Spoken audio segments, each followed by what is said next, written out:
right, everyone, welcome back to the Paladins World Championship as we continue on in the bracket. We're here at the Alienware Analyst Test. I'm Golden Boy, along with Bees and the one and only Gormizer. You just saw that Paladin strike trailer. I'm just gonna let you know you can get these beanies. The Borkers got the beanies. Listen, I was gonna put the beanie on, but I think the makeup people would kill me, and it'll mess up my hair. That's the honest thing here. You know, I got these long flowy bangs, so you just really want to stop that. Enough of my delusions of grandeur there. We have a great game up next. If you missed it, one, shame on you, okay? Shame on you. You're the problem. You're the problem. Okay, because you should have seen this game. You got the VOD so that you can go back and check out. Let's take a look at the schedule and see what the matches were. We kick things off with Nocturns Gaming versus Kanga Esports, and the Aussies were sent home. Crowd favorites, Nocturns Gaming, the team from Latin America, led by Uruguay's very own Etaceh. They are going to get that 3-0 sweep, but now we're going to get that salty run back as Virtus.Pro and Nocturns Gaming are going to go toe-to-toe one more time. And Gore, I'm a little worried here, man, for Nocturns because Virtus.Pro had their number. All I can say is I chose the right colors to wear today. It's going to be a lot of black and orange going up on the stage. I am worried about Nocturns. So you're pulling that pretty hair prediction? Yeah, that's that pretty hair prediction? This is coming through. You're terrible. I know who I'm leaning for here, but I am also worried for Nocturns. This was not a very strong showing for them the last time they had to face VP just a few days ago. So if they've done their homework and they are playing way better, in my opinion, than they were those days, I think they have their chance, but it's still going to be an uphill fight. Yeah, I was totally set to say that VP were going to take the set again, but after that shot from Nocturns now, like, I'm really not so sure anymore. Depends if my boy isbittenner can turn up today and show off his skills again. Okay, well, let's take a look at the Nocturns roster here in case you didn't see them before. We'll go ahead and reintroduce them to you now. You got Etaceh leading on the damage roll. Also, Fuzzy Logic on that flex. Crimson on support. Puleule, who will also be on the front line. And Saadhak, who flexes as well for this team. One thing is for sure, they all flex all day. And that's what they did on Kanga, as a matter of fact. Feels bad, man. Sorry about that. But there's Nocturns Gaming. What are your thoughts on Nocturns, man? I mean, I know you're EU fanboy, biased through and through, but I have to be. They're looking incredible. Like from the first day, like they kind of got rolled over a little bit, and it was kind of the rumor that like, oh, they could be the worst team here, and they've shown up so hard. Etaceh with his incredible sniping skills, and it'd be interesting to see whether now VP is going to be naive enough to let that get through, or whether they're just going to nip it in the butt before it even happens. Yeah, and speaking of VP, that roster, just to let you guys know, you have Sephicloud on the front. Sizze, the replacement coming in for this event, or Sizze, I should say, apologies, on the flex. eLvenpath, the legend himself, CogCog, and what is regarded as one of the best players, if not the best player in the world, isbittenner on that damage roll. So this battle between Etaceh and isbittenner is going to be or isbittenner, right? You know? Oh, I just call him isbittenner. Isbittenner. I know, because he's your bae. Yeah. But, you know, whether it's that battle between Etaceh and isbittenner and, you know, what they're going to shoot for there.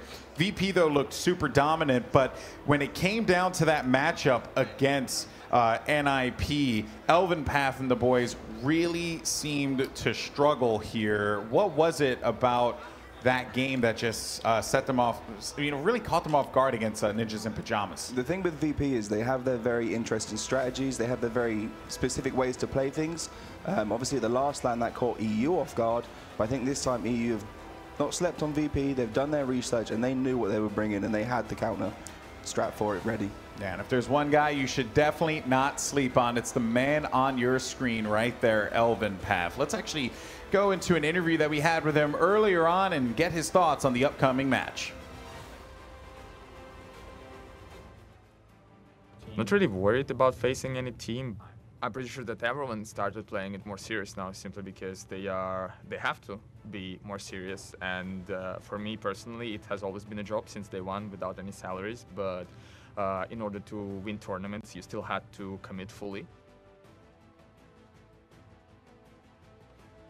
So for me personally, nothing much changed, but I think that the overall flow has turned to be more serious, obviously.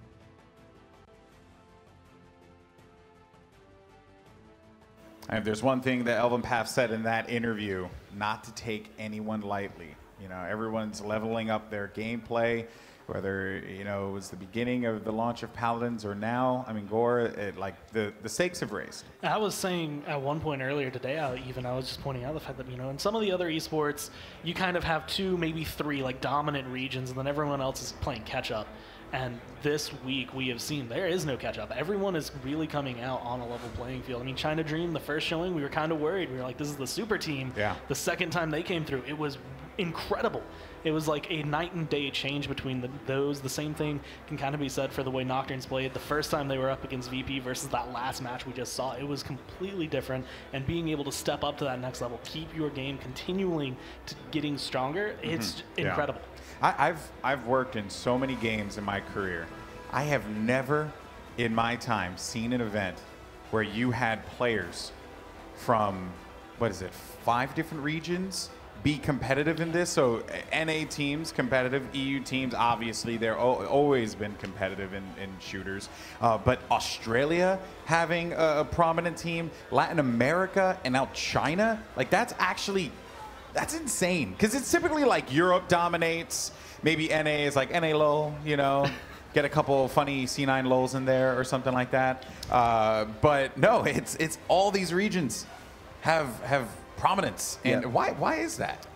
Despite the fact that the high ping from scrimming international teams, a lot of the teams do still scrim each other simply because it gives them an edge then when they come back to their own region. We see a lot of different strategies coming from international teams, so it's kind of good for us in EU to maybe scrim NA or LATAM at some points just to get more strategies to use again in our own region.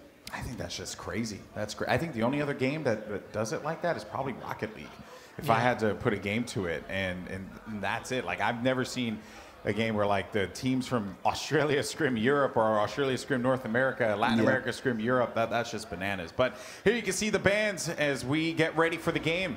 It will be Nocturns banning out Frog Isle, and then Virtus.Pro. They saw exactly what they needed to deal with. They say bye-bye to the Timber Mill because they don't want to deal with those snipers. I mean, these are both maps that are really strong if you can get a sniper on it. And Hecate, I mean, even if he's not playing a sniper, even if you want to try and rub in the Grover, we can see him have that kind of same impact. But you go to Timber Mill, you're going to end up seeing another performance from him. You go to Frog Isle, they like to pull it out, and if he's feeling himself today the way he was earlier, then I see no reason to try and hesitate on that. So just taking it out of the pool, let it be a little bit harder for them to try and have him get that stellar performance again.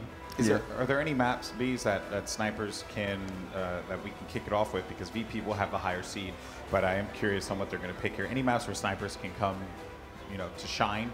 Well, the main ones, obviously, we've already seen Timber Mill, Frozen Guard. Frog Isle can be a very prominent map for like Canissa as well. And some of the other maps, like Stone Keep, you can use a sniper. And then really, depends how ballsy you want to be. If you want to go in, then you can do it. It can happen. Okay.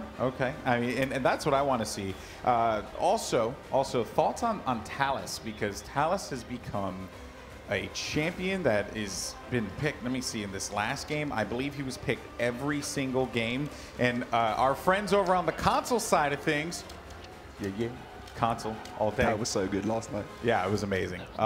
They were the ones who recognized it early on. That Talus is a big pick. What is it about Talus that makes him so strong? Talus is fantastic. As we spoke before, he has a card that he can use in his deck that gives him anti-heal up to 80% instantly at the start of the round, which is a lot of credit saved rather than buying Cauterize. So you can go into Wrecker there, so you're displacing heals, you're displacing shields, and then also with his ultimate, where you can just track down anyone on the map, is the ultimate flank ability.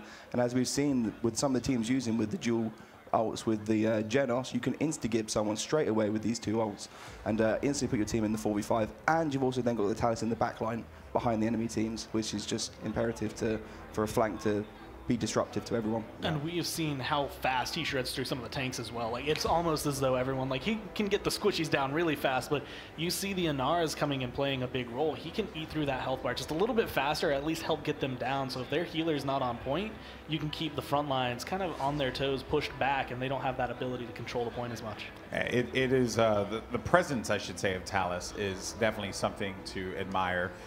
Whether, like you said, whether it's on the flank, whether it's just like going up front and just raining bullets down on the tanks. It's some crazy stuff. So just want to update everyone as well. We're not just talking because we enjoy talking a lot. Ideally, we'd like to watch some Paladins. And listen, I love the sound of my own voice, if I'm being 100% honest. I'm a global icon and a national treasure, once a broadcast. And I'm just saying, all right, we're just waiting. We're resetting one of the PCs real fast on the stage, and then we're going to get going with the game in just a little bit. Full transparency for you here at HRX and for you guys at home. You know, we just want to be nice to you guys. You know, I did say that you guys were the problem earlier for missing that last match, but now I love you. You see how that works? It's a very love-hate relationship. So I guess we just keep going down the line here and talk about some of these players, because while it has been about the damage, right? All right, it's been about isbittenner, it's been about Etaceh. Let's talk about these supports, because we've seen supports really shine. VP, triple support, they love that. Gore, do you think we're going to see it again? I wouldn't be too surprised. They tried to run it again yesterday. It didn't work quite as well, but I feel like part of them also might have been leaning very heavily on the barracks, so I'm thinking they're going to try to pull it in here, see if it does, because, I mean, it worked last time, so there's no reason for them to try and hesitate away. If Nocturns can reply to that, then they might start shifting away again, but we saw the last game that they actually played against NIP, Virtus.Pro, finally did look much stronger up against them. Otherwise, it was looking like it was just going to be another clean sweep that we had through. If they can play like that, this is going to be a much scarier fight for Nocturns. The thing with the NIP is as well that the NIP was purposely taking away what they knew VP wanted. Obviously, you come in with a sub as well. There's certain times that you're going to lose certain structures to your strategies. So they know what to take from them to kind of put them on a crutch in the middle of the game before it even starts. And that's what makes NIP such a great team, the thinking on the fly in the middle of the drafting. So your Nocturns in this situation, you just came off of a grueling matchup against Kanga, because Kanga did not make that easy at all. And you saw that NIP VP game the other day. I mean, surely they must have taken notes on how NIP have exploited the triple support, double tank setup. But if you're VP, how can you flex out of that and try and outsmart Nocturns? I mean, one of the things they did that yesterday against NIP, it didn't end up working fully, but they took the game to a 4-3, and it was just because they switched away from the strategy they were going for. Like you had said, NIP pretty much read them and said, this is what we need to take so that their strategy doesn't work anymore. Your Nocturns, you're like, okay, well, here's the way NIP did it. We're going to have that in our back pocket just in case we need to kind of replicate some of that. But then you look at that last game, and it came down to mechanics. It came down to just who was playing overall stronger as a team. And NIP was the one who was able to come out on top of that. But the draft was vastly different from VP. They were able to come out with different play styles and step it up, much to what we've been seeing from a lot of the other teams here. And it was a much more meta team than they're usually able to play. But if they can play at that strength, you have to be able to adapt to that, and you have to be a good player. And so far, Nocturns has shown that they have that. What about your perspective on that piece? It's kind of difficult to say. I don't know. It literally does come down to, I feel like, whether VP have the more strategies to pull out, whether they've had the time to practice with the new player, and whether they're going to have the synergy to pull off what they may have already had planned. But now, obviously, with the issues, whether that is still a possibility, or whether they're going to be kind of typecasted into the exact same drafting phase. And you know what? We haven't even really talked about that, because Simsalou, the player on VP, was the MVP, if I'm correct, of PPL. So this guy, MVP player, and you lose him for the biggest event of Paladins history. And now you have to bring Sizze, this young man right here, into the fold. That's tough. That's a lot of pressure on him to have to perform. Oh, sorry. Sizze is a fantastic player, but when you look at Simsalou as a guy, he's one of the reasons that they are actually so meta-breaking. Simsalou is the type of person that he likes to find things in the game that he can exploit. He likes to really delve deep into the inner bearings of how the game works, find out what ways the different abilities interact, and he loves to exploit it. And that's why VP comes up with these continuously different strategies. So to lose him kind of makes me think that maybe on the fly now again, they won't be able to come up with the more vast strategies again. Yeah, but then you think about it like this, though. You've been playing, Gore, with Simsalou for a couple seasons now, some success in PPL. Surely this squad must have picked up on some of those tricks that Simsalou busts out here and there. Yeah, I mean, we kind of saw that from Sizze a couple of times, being able to kind of flex onto those. But one of the big things I think that Simsalou brings to the squad that is kind of untouched in the game, but it's their dynamic, actually. He is kind of a counter to what you see out of eLvenpath. eLvenpath is always very serious. He's very into it. He's very energetic. But Simsalou is usually smiles. He's happy. He's energetic in the opposite way. They kind of bring that balance through that helps bring the team together, and it's really fun. Like talking to them separately, you get a very serious eLvenpath, and then Simsalou's all smiles every single time he comes up to talk to you, and he's very excited to play. And just having that balance, it changes the way you can play. Balance in the force, right? You need the light and the dark. He also has a fantastic champ pool. He flexes so well from both blast to hit scan, which not many players can do to the caliber that Simsalou can. Yeah, you guys saw it on the screen real fast. It flashed there, and we didn't catch it. But Bright Marsh, apologies, is going to be that first map. And guys, it is time to get into the Champions Draft. Virtus.Pro versus Nocturns Gaming. Two teams with some pretty awesome logos, pretty awesome colors, you know, pretty hair. To quote Pretty Hair, no matter what, an orange and black team will win this game. Let's see what we get out of this one. It's going to be VP's first ban. What do they go for?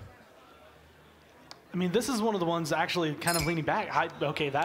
I was going to say Buck and Bomb King were really strong to get rid of on this map just because of the control they can provide, and they are going to ignore both of those, leave them both available. That is probably the most random thing. That's really interesting. It makes me think, I won't say yet, but it makes me think they're going to go into healers. No, I feel like there's going to be a Grok pickup coming from this.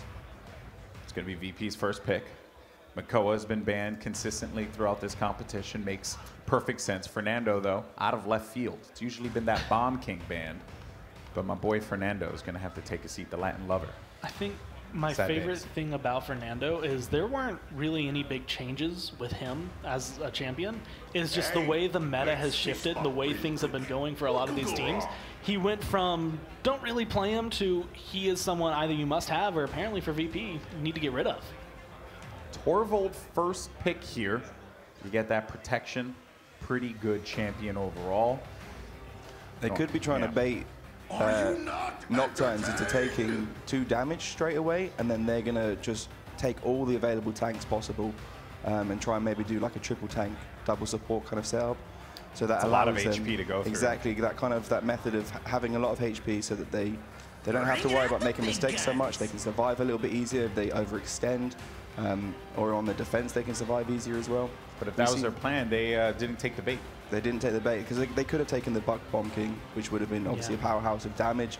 Then that leaves too much available for VP. I think the Ruckus is a great pickup. We've seen Sephicloud fantastically strong on Ruckus. So to take that away from him is going to be a big thing for VP. Genos gets picked up, who's been a high priority pick for a lot of players now. And it seems like VP is going to go for the Talus. So you get that 80% on the anti-heal, the record. That's going to destroy Ruckus. Yep. Which is going to hurt. It's going to hurt a lot for them. The same thing that Bitey had mentioned during the last set. You have the Genos now on your side, so you don't have to worry about him kind of holding you back or forcing you out of the fight. You're able to get back there and still kind of keep pushing that pressure. But the big thing I'm noticing is mainly just that Virtus, I mean, so far haven't been going for it, not leaning towards that triple healer. It looks like they are kind of pulling back on that strategy. It looks like they're going for more of a normal strategy here, The Inara pickup, that's going to give him 2 pretty solid tanks. Inara's going to be very good in that close quarter situation, to be able to wall people off, also have the slow as well. But the Terminus potentially here for VP. They have brought out Terminus in the past, Bees. eLvenpath is a big fan of Terminus. As I said yesterday, with the Nip taking characters away, it was the Terminus that Nip specifically took away from VP. I did say there would be a Grok coming out here. I thought the Nando ban would be good because it denies Nocturns the shield, which allows them to take a Maelstrom Grok and just do mad amounts of damage because they now have no way now to block the shock pulse that continuously regens your ammo whilst using the Maelstrom legendary on Grok. Interestingly enough, they go for the Lian here. I believe Etaceh said that he wasn't really feeling himself on the Lian in that interview with Shift earlier. I don't know if I'm wrong there, but still, Lian has a lot of impact in the game, lots of damage.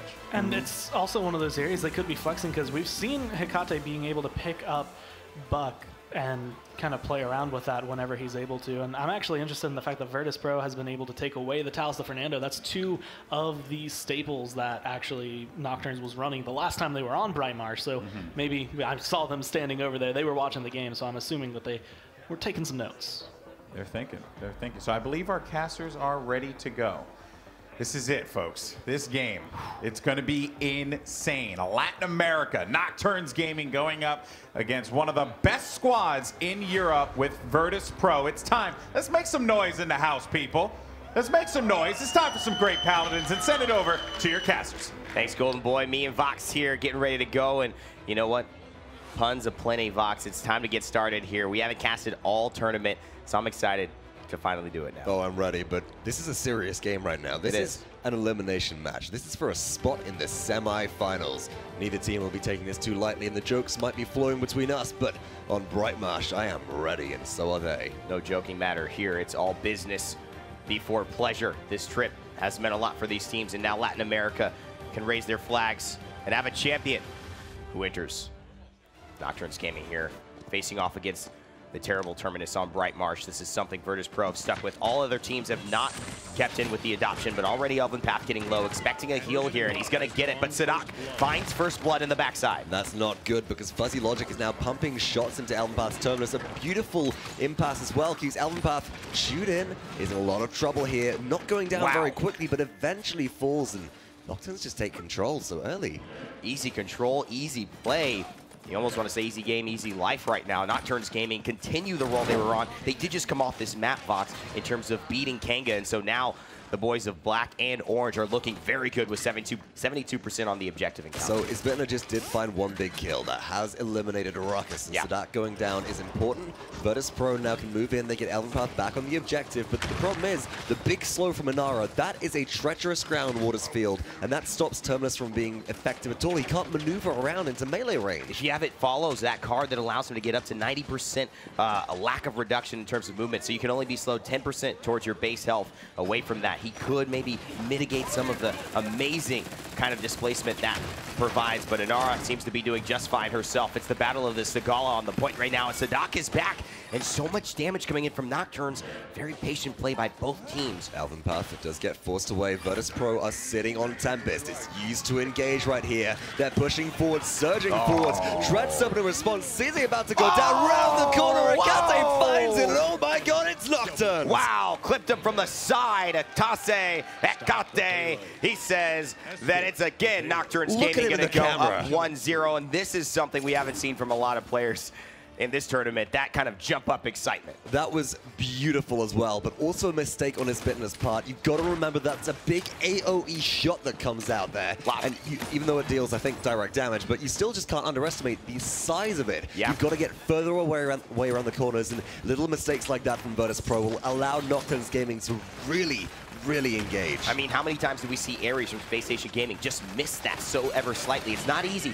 Etaceh showing his stuff, and Saadhak finds two. Oh my god, what are we watching? Virtus.Pro are all dead. Virtus.Pro have dropped off the battlefield. The positioning from Nocturns Gaming has been incredible so far, but setting up so much of this. Watch the Inara move in, drop the Waters field, treacherous grounds cripple, denies things like Ghostwalker. It's a desperation hyper beam from Virtus.Pro. That got nothing, Vox. They don't have anything from that. They're trying to get a little bit of room here, but Sizze has not been able to have an answer. This Grok has not paid dividends quite yet, but Virtus.Pro are trying to bounce back and lighten it. Did you see Crimson's reactions there? The Mending Spirits comes through as well, and everybody's trapped down again. Double kill for Fuzzy Logic. This could be the end. This is bad news. And Nocturns Gaming, if you're in Latin America, this is great news for you. A cause for celebration, another 2-0, and against the #1 seeded team heading into this tournament. Oh my goodness, this has been devastating. Backed to the camera though, again, this was treacherous ground stops everybody from moving around, and that impasse was phenomenal.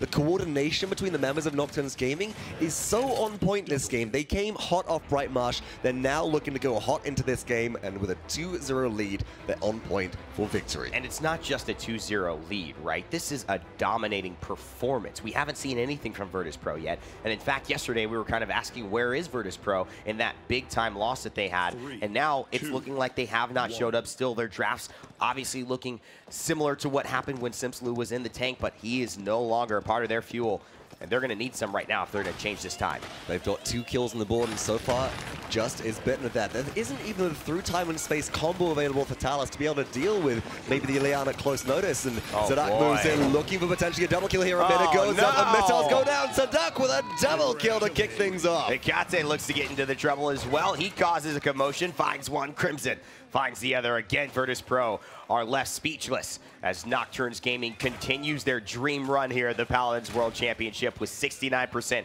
and counting on the objective. And who's going to make their way in? Nocturns Gaming have Torvald and Terminus to try and get there. It's got to be Talus who goes in and finds Buck. It's 96% of the objective, and Crimson closed out isbittenner. Are you kidding me? Maldamba finding so many finishing blows. There's Etaceh just to stay alive, but does enough damage so that Sizze will fall thanks to Saadhak. Now eLvenpath, he's got the reanimate. Be careful, but a wall from Inara can actually block this off. He's got to stay there to contest. He's going to slither away. There's that wall. Inara stays safe. eLvenpath gets low, and now the healer is forced out. CogCog goes down. Crimson says, you are not welcome here, and none of Virtus.Pro have a chance to challenge the spray in recognition of the dominance Nocturns Gaming have had. And look at the focus that came out of Nocturns there. The seismic crash onto Torvald behind everybody, knows that the Hexafire from Saadhak will be able to clean up eLvenpath, and instead focuses on stopping anybody to come in for reinforcements. Nocturns Gaming are playing Virtus.Pro like a fiddle right now. Virtus.Pro need to find a way to respond on defense here, but they're so far behind in items. They're so far behind in objective control. 20 streak for Saadhak right now. This is insane. Saadhak continuing to impress, and on this ruckus, you have to say, is this a ban-worthy champion for him? Moving on into the next round, which of course should be coming up soon if this continues. Nocturns Gaming are about 50% of the way to completing a Game 1 upset against Virtus.Pro. But at this point, Fox, I don't know if we can call it an upset. I don't think we can at this point. Nocturns have looked so strong in their set versus Kanga. Saadhak is in very dangerous positioning right here, but Fuzzy Logic goes savage. Saadhak retreats, getting focused down and burned. Sizze will get the kill. Hyper Beam in desperation again. Doesn't find anything, and that's a problem as the re-engage comes. There he is, landing on CogCog. What a bubble, but that bubble's gonna burst. Fuzzy Logic finds a kill on a Genos. Double un for the buck. Flank champion coming through. He might get a triple, but who cares, because Nocturns look like they may just get another double-double, putting them in the position to win this game. And it's Fuzzy Logic with the last kill of the game. Through time and space does not matter. Nocturns transcend, and they push it on through. Wow. Continuing to stand up. And why won't you? The crowd is hyped. This is the China of DreamHack Valencia you have to expect. And later on, we'll get to see if the China is the China of the Paladins World Championship. I know I didn't really flow too well, but the idea is that this is a surprise no one had any idea was coming. And that is what makes great esports. That's what makes great Paladins esports specifically. And of course, Fuzzy Logic, we kind of wondered if that first pick buck was going to work out. Bomb King not even taken at all, but he did more than enough. Oh, certainly the case. And you can see in some of our replays here, just again, takes positioning alongside the Inara, who's clamping everybody down, and just lands all the kill shots that are necessary, finding really big picks here onto champions, such as eLvenpath on the Terminus at key points in time, just to help clean up alongside Hexafire. Consistency is what Nocturns brought this match. You know what I love about how people are playing Buck, and I think Josh Ken actually showed it on Kanga really well, and now maybe taking a page out of his book after it was used against him. Fuzzy Logic just controlling a lot of the angles that people want to retreat towards. Poking in, poking out. He's already got so much health and so much damage to work with. If he has any advantage going into a fight, he is going to dominate. 12, 0, and 11 as well. As you can see there. 9,000 damage, and you hit the nail on the head. It's so important since Buck received changes quite a few patches ago now, reducing their count of Heroic Leap from 2 to just 1, that you use that as your escape or your repositioning tool. It's not your engagement tool anymore, unless you're guaranteed to be able to get in and frag out and use a card like Stomping Ground maybe to reset your cooldowns. And so positioning is paramount when playing Buck now as well, and Nocturns Gaming Fuzzy Logic is certainly a master of that. I mean, I'm feeling good right now. I think everyone in the crowd's feeling good. This is what we were kind of waiting for after the first 3 days. It was just such domination by all these teams, and we had no idea to really see who was where. I see the markup of how these teams will relate against each other is now unfolding before our eyes, and it turns out that Latin America is way higher than we would have thought. Now, Virtus.Pro, let's give them some credit. They are working with a sub for this event, and that seems to be maybe making a bigger difference than they've let on.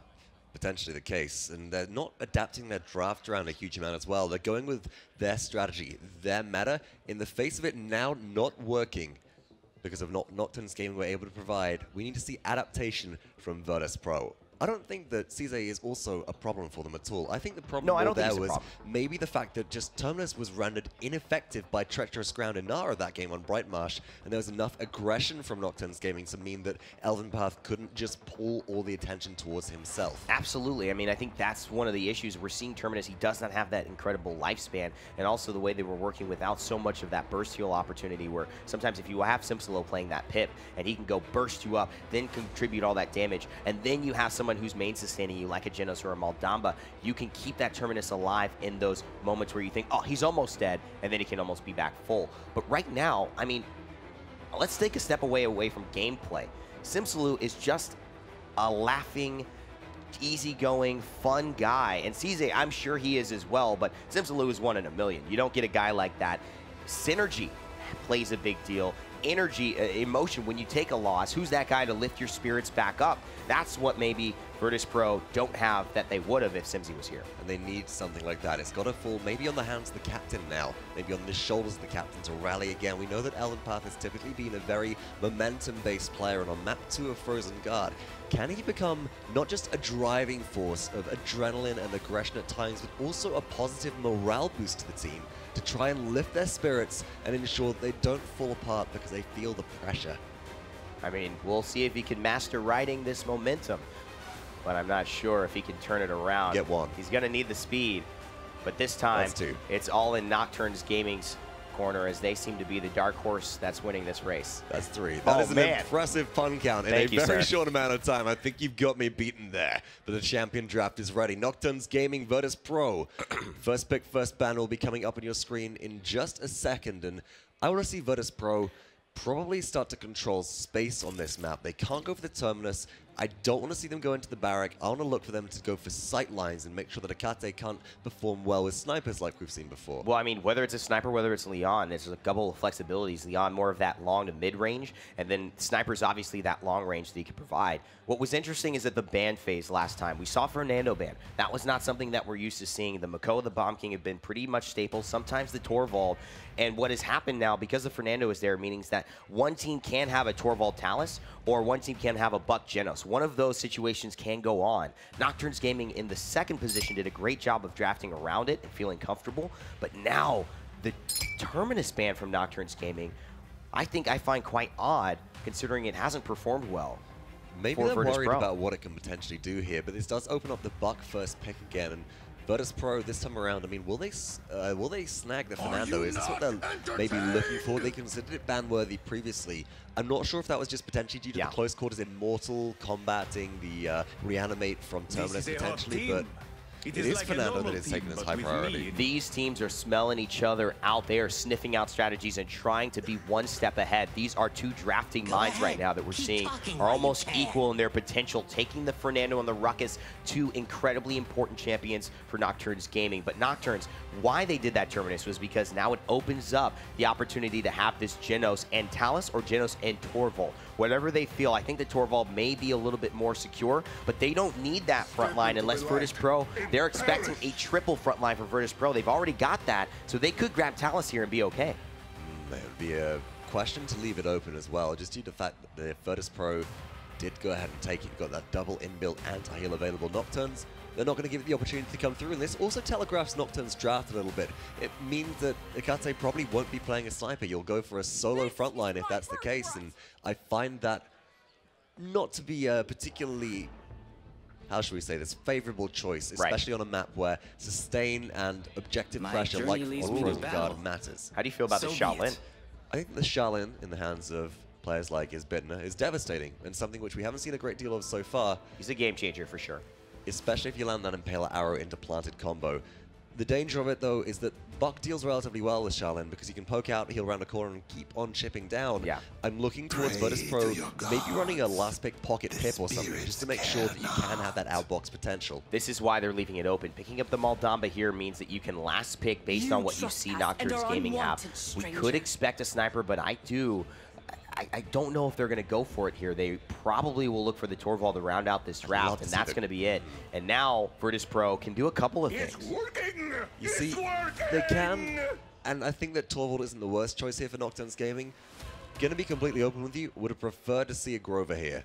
Really? Virtus.Pro round out their loadout, round out their team, their lineup, I should say, with Bomb King at last. The first time we're seeing them this set, and Bomb King seems to have fallen out of favor between all of these teams. Maybe Sizze back on that champion can kind of pull something through together here. What I do like about the Shaolin, though, Vox, I mean, you said he could be a game changer, especially with people like isbittenner holding him down. But now, in terms of the range battle, Shaolin kind of has a one-up on every single champion on Nocturns Gaming. If this does get pushed, if they are on the defense, he is going to be a crucial element for Virtus.Pro in either creating the momentum, keeping it going, or stalling it if Nocturns Gaming's get on. And the way that I really want to see this played as well is that I need to see the Bomb King and the Shaolin working together. We can't afford for them to get split up for Virtus.Pro, or Virtus.Pro can't afford for that anyway. Yeah. They need to be protecting each other and making sure they can withstand Buck.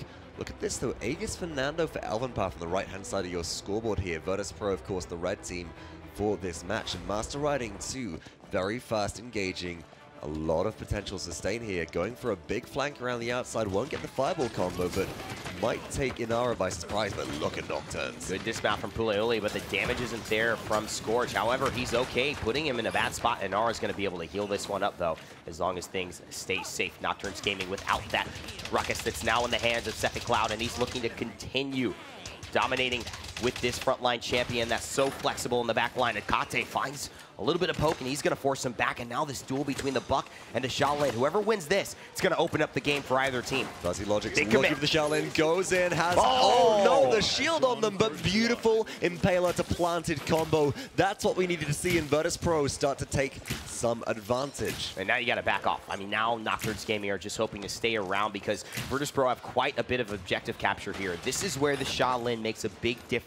He can dismount so easily, but not just that. One arrow is pretty much half your health pool for a lot of these champions. 87%, 93 now. I don't know if anyone's going to get back. That's a clean first objective for Virtus.Pro. And on a map like Frozen Guard, you can see how quickly the snowball really does come through as well. As soon as one kill starts to come through, Virtus.Pro did a very good job of staggering their opponent's respawns, meaning that there wasn't a full grouping from Nocturns Gaming.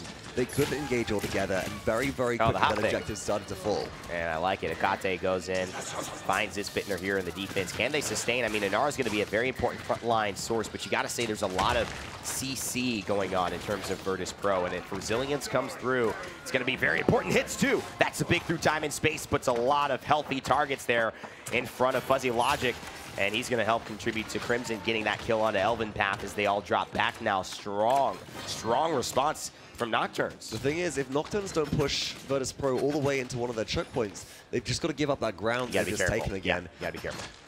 Sure, you've gained some momentum, you've taken it away from Virtus.Pro with those kills, but have you really swung much in your favor? And Puleule could be caught out here. Going to be able to get around behind him and pass potentially. He might shut off Fuzzy Logic, but Heroic Leap will be enough. And Nocturns Gaming narrowly get out. That was closer than they should have been. I mean, that Celestial Touch legendary, the 10% extra health with Inara when she's working with about 4,400, maybe even a little bit more. She's able to get 400 extra health off of that 250 HPS heal. And that is something that is not to be discounted, especially if she gets her Earthen Guard up. That's 60% extra heal going on as well. Sephicloud here facing off the Buck Wild. Buck Wild did come through, but Sephicloud with their ability to advance away from danger gets out. Fuzzy Logic's now burnt that cooldown. That's potential for Virtus.Pro to move on through. They have all the ultimates in the tank. Will they be as disciplined as we've seen before? I think against Nocturns in Game 1, they've proven that it's necessary. I like the way that, you know, Nocturns are defending. They're giving up space, but right now Virtus.Pro are taking a little bit more than they would have liked. Nocturns sitting on the ultimates. Ultimate management is something that Virtus.Pro almost made us coin back to the last land. Will they use them now? That's the big question heading into this defense. I don't think they need to. Nocturns Gaming is setting up. They're down one already, but they're being chewed on through, and eLvenpath is somehow staying alive. Oh, just goes down to Puleule. If isbittenner can find Talus here. That was big. Blitz upper pushes him back out of range, and now Sizze's going down. This is a Nocturne's hold. Good defense, but Virtus.Pro still retain old economy right now. Nocturns Gaming, they're down halfway on Buck Wild, but the neutral defense and a 1-1 scoreline, they're not too far out here, and Fuzzy Logic will get a bit of additional charge as well. And he doesn't need Buck Wild to go Buck Wild, if you know what I mean. He does not have to have that lack of ammo. I know he's reloading. It bothers Nick when all the guys shoot, then reload, then shoot, then reload, when it's going to take more than one shot to finish him off. But Puleule, really a solid front line, and he's been very impressive for me in that role for Nocturns today. You know what else has been impressive in Nocturns? Fuzzy Logic's Buck, specifically in counterplaying Charlene, has been quite curious. Waiting for the opportunity to use net shot on Charlene implanted on a couple of occasions now means that when Charlene is stationary, you can hit that over a long distance, slow-moving projectile, but if Charlene then withdraws out of danger, they're still slowed. That's right. You can't have Charlene relocating quite as rapidly as you would otherwise get, and a good thing as well for Nocturns right now is they do have tier 2 offensive itemization online, but not for Etaceh, who has been unable to really make an impact so far on Talus. They need a bunch of kills here. Once he gets that going, and of course they get that objective capture, he's going to be living with some money to spend. Now Puleule on the objective, through time and space misses. Seismic Crash is available. Puleule needs to use the impasse here, gets out of danger in just enough time, and the Earthguard healing boost is good for the time being. There's the planted, there's the Hexfire from Ruckus. True power comes through on a Sephicloud. Oh, but he couldn't hit isbittenner because he was stealth. That's why he didn't go for that. isbittenner's still in the stealth. Sizze finds Etaceh, and that may have been a little too fast to pull on the trigger, but that's a pretty early immortal. Unless he can get healed up, it could be bad news bears. But look, Sizze finds a nice stun and makes it out alive, and this is good for Virtus.Pro. This is really, really strong for Virtus.Pro. They are once again in full control right here on the objective, and Nocturns can't find a way in. 81% and climbing for VP. Nara is around the back. She will be able to contest momentarily, but again, she's taking so much focus fire. And now 90% with Puleule on the objective. They've got to have an answer for isbittenner in these objective fights. They have finished him off earlier, but they have not had anyone who's able to really pick him apart. Sizze with a double. isbittenner still keeps firing away. You said this man was dangerous, and look at that.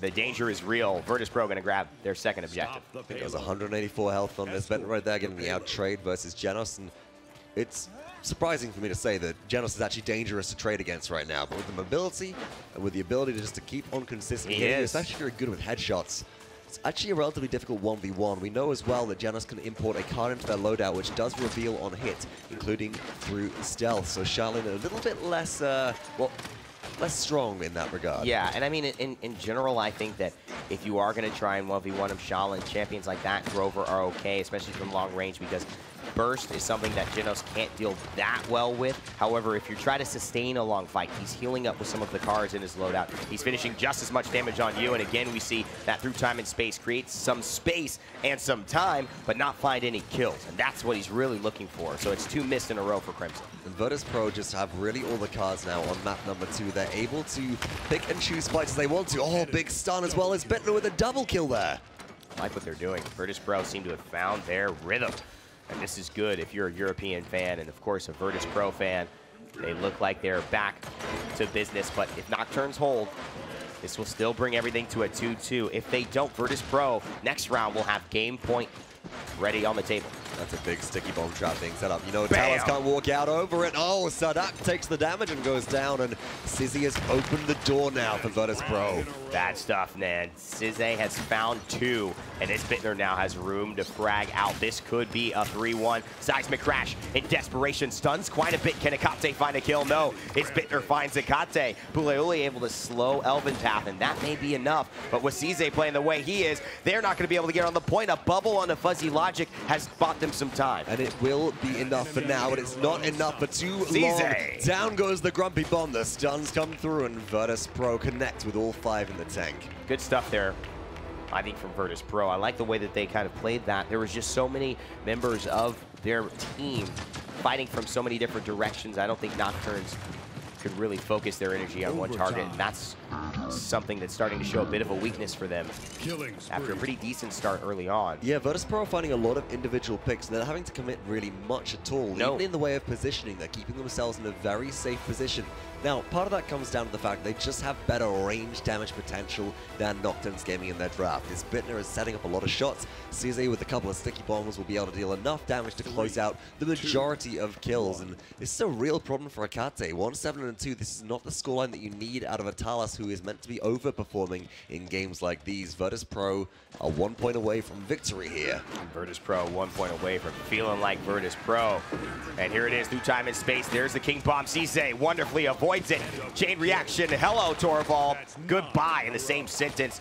And this is an emphatic play by Sizze, the sub. Not looking like a sub today. Get wreck spray right before he goes back to base. And that's Etaceh. And all that means 10% on the objective only. Not much. No, not a great deal, but capture boost with capture boost available for Nocturns Gaming, if they can find a way back in, they will have the opportunity to take this one and turn it around. But now Virtus.Pro are going for a little bit of zoning. They're giving it up. Inara is deep in the backline actually, which is surprising to see. And Virtus.Pro are giving ground here deliberately. He's just creating space. That's what they need to fight into. Dread Serpent here as well. That's an early one, but here's a Buck Wild. And Saadhak and Fuzzy Logic find 2 kills. Nocturns Gaming now putting the pressure on Virtus.Pro. Sephicloud pops up the emitter, but I don't think it's going to be enough. 438 health. Puleule chasing him down, trying to find the kill. He escapes 186, and now will finally go down thanks to Crimson. Nocturns Gaming with that comeback mechanic, that increased capture rate right now on the objective. Looks like they're definitely going to grab this and make it a game. And look at that, true power just to dismount. Nocturns keep themselves in it. And for the first time on Frozen Guard, we'll have to see how they can push into Virtus.Pro's defense. Virtus.Pro have the range, but if Nocturns Gaming can close the gap and take the close quarters fight here, they may have an advantage, especially with an early pick. Well, we saw how bad that was, right? The fact that they did so much. They got so many kills. They essentially team-wiped Nocturns, but they didn't have anybody on the points. Only 10% as a result of that. And you have to remember, this is an objective-based game. It's all nice to get the kills, the triples, the quadras, but at the end of the day, if that team reaches 100 before you reach 100, it's not fun. Oh my goodness, isbittenner pulls out a triple kill on defense here. Tries to find the quadra versus Inara, is obviously waiting for it. Good stagger. Just stalling out. Yeah, this will buy a few precious seconds on defense.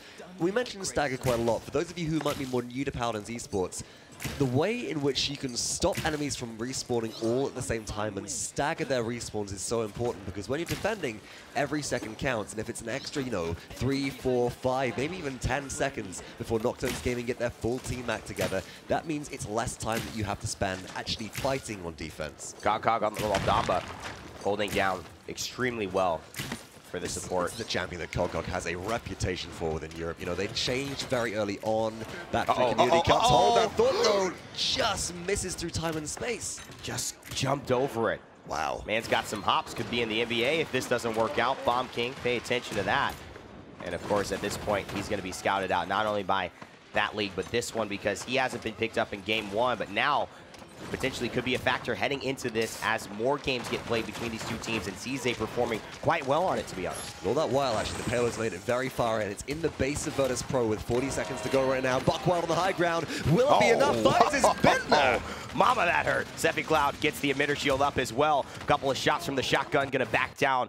And it looks like we will hold on and have a pause there. These teams, maybe something technical going on with them, but at the end of the day, it did look like Nocturns were really ramping up the momentum. Yeah, they were engaging with ultimates, and that's the big difference between their playstyle and Virtus.Pro's that we do talk about quite a lot now. Virtus.Pro made the individual plays, having the range advantage to really open up a lot of kills, a lot of distance poke, and then closing the gap maybe with a poppy bomb or something at the last second to find the kills.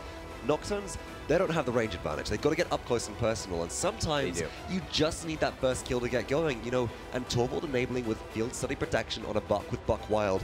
That's a very easy way to get just a reliable first kill from which you can try and turn that initial advantage into a snowball. I mean, for me, you were going to say something, but I just wanted to, briefly mention that I think when you have ultimates like Buck Wild, a lot of people try to go the distance. They want to be the hero. It's like, they want to switch out with Hercules and kind of claim that star-studded performance. But at the end of the day, if you just get just one, that creates a 4v5, and you put yourself in a position to get 2, 3, or more. Buck doesn't need an ultimate to kill people, so you don't have to look for the perfect moment. That has been demonstrated many, many times. In fact, Buck feels like an ultimate by himself. In fact, recovery with Bulk Up feels like an ultimate by itself. Sure does. How often do you get that much burst healing in one go from a single ability? Maybe Tempest, maybe Whirlwind as well. Yeah, I mean, maybe a restore. So I think it's that's more the than like a closest healing movement, right? potion. You know what I mean? It's Yeah. like more than but at the end of the day, that's kind of his design. And with that weapon change, which is so crucial, you talk about with a hero shooter FPS like this, where you have champion-based abilities as well as weapons.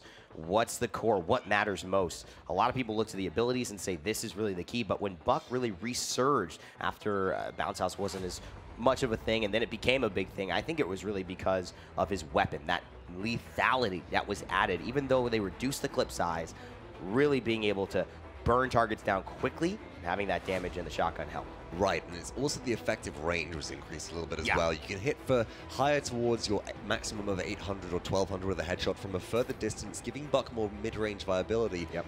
And that was the problem with Buck for a long time, you know. You've got one heroic leap. Do you use that to engage, close the gap, and try and get a kill? Okay, where's your escape if you don't manage to, or you need to get out of the area because you get the kill, and then you're in trouble. So being able to have that mid-range poke has been so important to be able to get on through.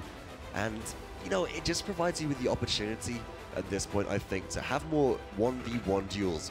I often talk about how there's no situation in Paladins where you should ever take a true 1v1 that's not on your terms. Buck can make those on their terms now, Yeah. which is very different. He's very able to, you know, pick and choose his moments, and that's, I think, a very important thing. And heading into the next phase of this game, we have heard word that there was a technical difficulty, but Virtus.Pro did defend. So they will still be at game point. Nocturns will not be tied up heading into next round.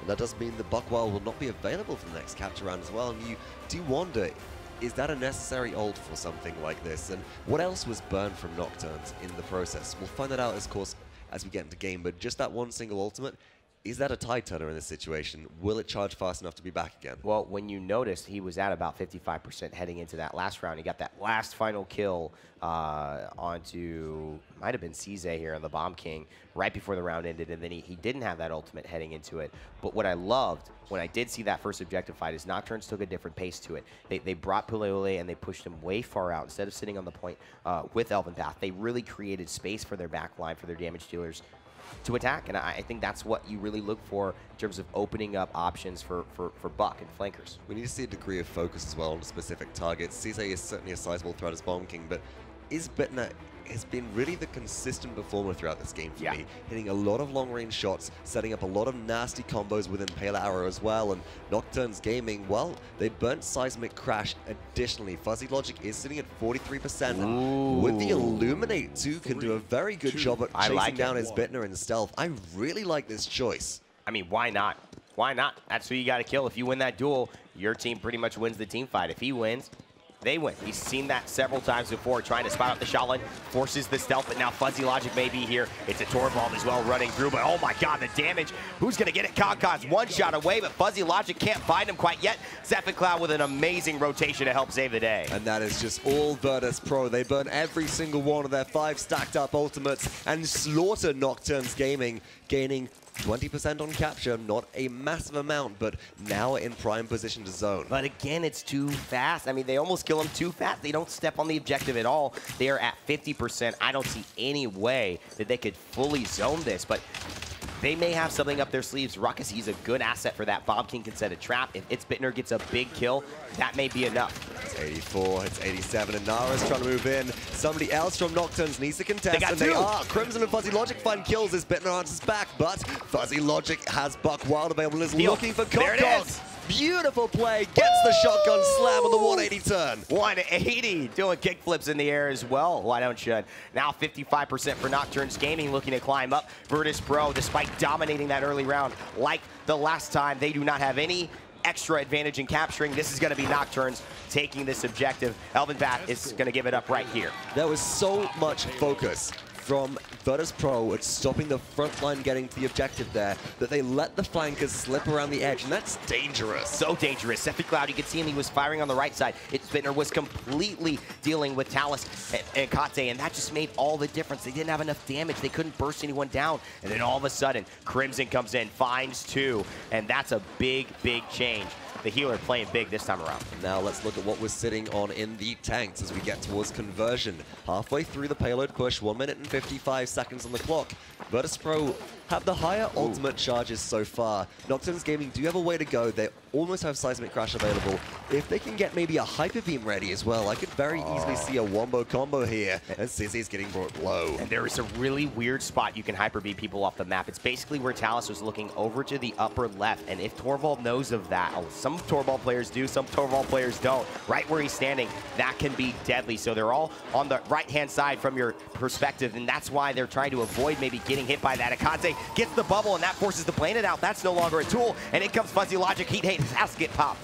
Fuzzy Logic low on health, needs to be careful here. Sephicloud taking a lot of focus fire, pops the emitter. Oh, he got it. Around the corner, a lot of healing coming through, but Sizze cleans up one. eLvenpath finds another. Defense so far from Virtus.Pro is very good. Bit of a gamble.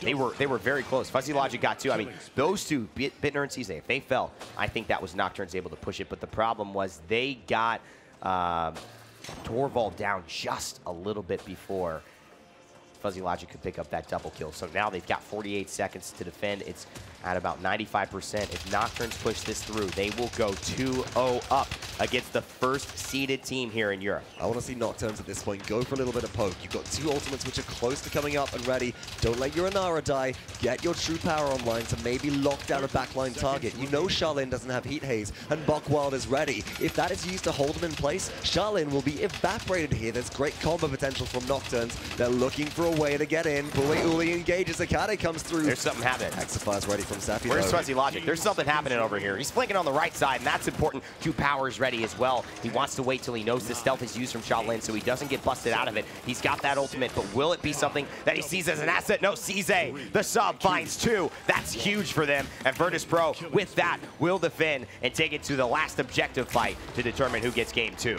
Wow, that was a close one, actually. A lot closer than I think people expect. If the Talus, if Etaceh had placed the Rune of Travel out of the line of sight of Bomb King, if Sizze hadn't been able to trap that location, then that could have gone very, very differently with just the Sizze coming through. You could see the engagement was getting ready. That 180 flick and mid-air correction as well from Fuzzy Logic. Very, very dangerous. Such a fantastic Buck player. A lot of high jumpers in this game. I'm telling you, man, NBA, look out. I know the Lakers could use a few of them right now. That's certainly one thing for sure. Fuzzy Logic has not been skipping leg day. We've been saying this player's name right from the beginning of the tournament here, the Paladins World Championship at Hi-Rez Expo 2018, and sitting in third on the damage charts. Buck a powerhouse in this game, but isbittenner maybe more so. 17, 7, and 23, topping the kill charts right now. Nocturns Gaming, they've got to take this Charlene out. I mean, so many kills, so many kills. Everyone's in such a positive KDA. But they have not found a way to end this game, and it just goes to show it's not about the kills, it's about the objective. 40%. It's about the percentage, and they're going to back off. That's so smart. They've got 40%. This is more than Virtus.Pro ever got after deciding Nocturns Gaming. And if Fuzzy Logic wins this, Dread Serpent, but his resilience enough in time, they've got to try to find a kill. And Hexafire as well, and Saadhak still gets it. King Bomb rolls in, finding just one for that trouble. Hyper Beam is ready. Hyper Beam is so here. Low. eLvenpath. He's in Immortal as well. Can they beautiful. turn the flip 180? Beautiful. Could go down, and oh my goodness, Nocturns, can they do it? He knocks Sizze away so he can't get the chain reaction while he hyper beams, and then he's able to go and finish off eLvenpath knowing he won't run away because he's in that immortal 75% and counting. Nocturns Gaming are playing at an elevated level. They deserve to be champions right now. What a wall! That's gonna do it! Nocturns Gaming with an emphatic end. They take 2-0 over the champs. I cannot believe this, but Are you kidding like me? they could have had that one in the bag. What happened to the ultimate discipline that we're so used to seeing out of this team? The coordination went out the window, and panic mode just came in for this team. And Nocturns Gaming, with that double flank composition, they took full control there as well. You notice Fuzzy Logic engaging at the end? Yeah. Dread Serpent and Hexafire, just to deal with one Buck. And then all of a sudden, Torvald pops out to the rescue. There's protection. And the ultimates are wasted. And the thing is, it's so good because Fuzzy Logic, just by being where he was, forced all that to happen. He didn't make a crazy play. He just shot him once. But Buck was going to win that duel. There was no doubt about it. He has recovery, and Maldama's not going to outduel him with Gord late game, and that's what forced that Dread Serpent. If they had had that in the point fight, if they had had that when eLvenpath was getting low, or when Torvald wanted to hyper beam because he's not CC immune during that, it could have changed everything. So Fuzzy Logic's positioning on Buck has been phenomenal. And we mentioned it earlier again, you got to be where you got to. It sounds stupid. You got to be where you got to be. Where you got to be. But you don't want to got to be where you're not, because then you have to move, and then you can't get away when you need to. And when there's a Dread Serpent and Hexafire in your face, you got to get away. Yeah, and I was surprised he even lasted that long in the fear. Honestly, at that point, it's a bit of a risk knowing that Resilience could have been picked up. They must have been very aware that Illuminate 2 was purchased, not Resilience. Otherwise, that could have been a Dread Serpent that just started and stopped almost immediately. I am just shocked as well that we ended up seeing both the Dread Serpent and the Hexafire out of Virtus.Pro in that situation. It seems like it's a kind of one or the other thing. You don't need both of them. You can save one in the tank, and just wasn't left available. And the man of the hour, Fuzzy Logic, looking brutal in that photograph there. A little less so on camera right now, a little more relaxed. 11, 13, and 8 with the KDA, but the kills that mattered, and those are the ones that count. It's a little more friendly, puckering out the lips, showing the tattoo. You know he's looking good. He's got some friends watching back at home. In fact, I mean, when I tweeted out what happened with Nocturns, I've never gotten so many retweets in my life. This team has fans everywhere, and Latin America right now is standing out of their seats, whether at home or in the crowd, excited to see if they can complete the dream. They would still be a game away, even though Virtus.Pro have not shown up today. Nocturns have to go through them yet again in order to claim a spot in that final matchup that would potentially put them in the semifinals. And this has been a real marathon for Nocturne. It's not just one more game. The fact is they've already played 5 in a row, and they've just taken 5 in a row. And that is consistency above and beyond what we are used to seeing out of any team at a competitive level. This is demonstrating fantastic mental fortitude from all the players, and you can see that morale comes into play pretty heavily from all of them as well. I'm really, really excited to see how Nocturnes keep on performing. Virtus.Pro, they're a little bit more fresh. They can find some adaptability. They might be able to come in and pop in with more energy. Now, you know, I come from an athletic background, and you never play without warming up. And I've never gone outside. I don't know what I know you haven't. That's why I'm explaining it to you, Box. You know, I know how this dynamic works. What's warming up? Is that I'm about to explain it. You know, the thing is, when you go out and you try to play a game without warming up, getting your body warm and loose, sometimes that happens. I don't know if you guys heard that, but a big audio thing comes through. It doesn't look good. And at the end of the day as well, when you look at Nocturnes, they've had the ability to play 2 games in a row. And that could be an advantage. Having those land nerves down, not playing for your first time in the day, already having 1-3 against Kanga, a team in black and orange. You got to say, maybe there is an advantage there. I think that was the Thunder from Down Under that we just heard. The Thunder from Down Under. Kanga, that's maybe Kanga's retribution from Australia after losing. They may not have a warm welcome going home, but they should. These guys are incredible competitors. And I think the Nocturnes are demonstrating, it's not the fact that Kanga didn't perform well in the previous set. Nocturnes are going toe-to-toe with the #1 seed out of the European region and the North American region from the PPL Fall Finals, and demonstrating that they're a team to be reckoned with. They're not necessarily the underdogs that we thought they were.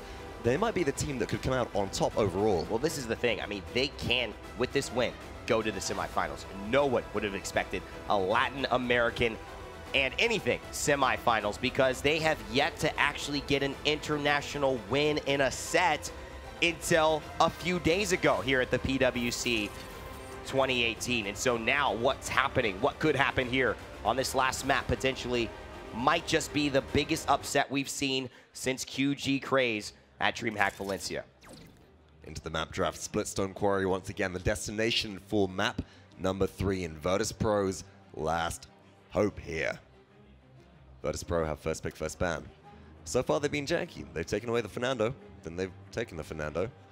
Now they might have to take away something else. Well, at this point, I don't know if the Terminus is something that they want to go back to. It hasn't worked, even though Nocturnes Gaming banned it out. The Torvald will be taken. They gave Torvald, Genos, and Buck to Nocturnes Gaming last game, and that was not a smart move. So now with the Makoa ban, they leave Terminus open, they leave BK open. Leave Buck open, I think, which is most important here. Is that's kind of the go-to. That's the isbittenner sort of heyday, shout back, throw back to the PPL Fall Finals, and I think that's just a very reliable choice here. Sure, the Ruckus has been doing work, and actually it is the Ruckus for Sephicloud, which is hovered right now, and I don't know how I feel about this. Well, I think you can Genos Talus. I think Talus would be a high first pick. They may not prioritize it. I think at this point you may want to say... Honestly, I'd like to see a Buck Talus here coming through. A Buck Talus, yeah. Nocturnes Gaming. We know that they can play the Meltdown, but this does mean that typically Virtus.Pro might be able to strip it away, but just getting those 2 powerhouse flank picks on their squad could be good. And Ruckus is indeed locked in, so secured for Virtus.Pro. Nocturns Gaming have 40 seconds to respond. The thing is with this map, because of the range, the way that it is played, it is a little bit different. Buck maybe not as high a priority because getting up and down, considering that now people are putting less and less of their cards into some of the jumping priorities.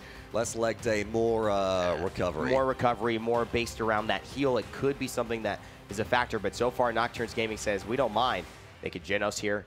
They could Talus here. They're going to take the Genos. I think this is a smart move. I like Crimson on this champion. It is the safer option as well. You mentioned that Splitstone Quarry is more of a dynamic map in terms of range here, and I think that putting Etaceh potentially on maybe the sniper pick, maybe a Lian again here, will provide a better overall experience for Nocturns Gaming here. Virtus.Pro then, Maldama to respond.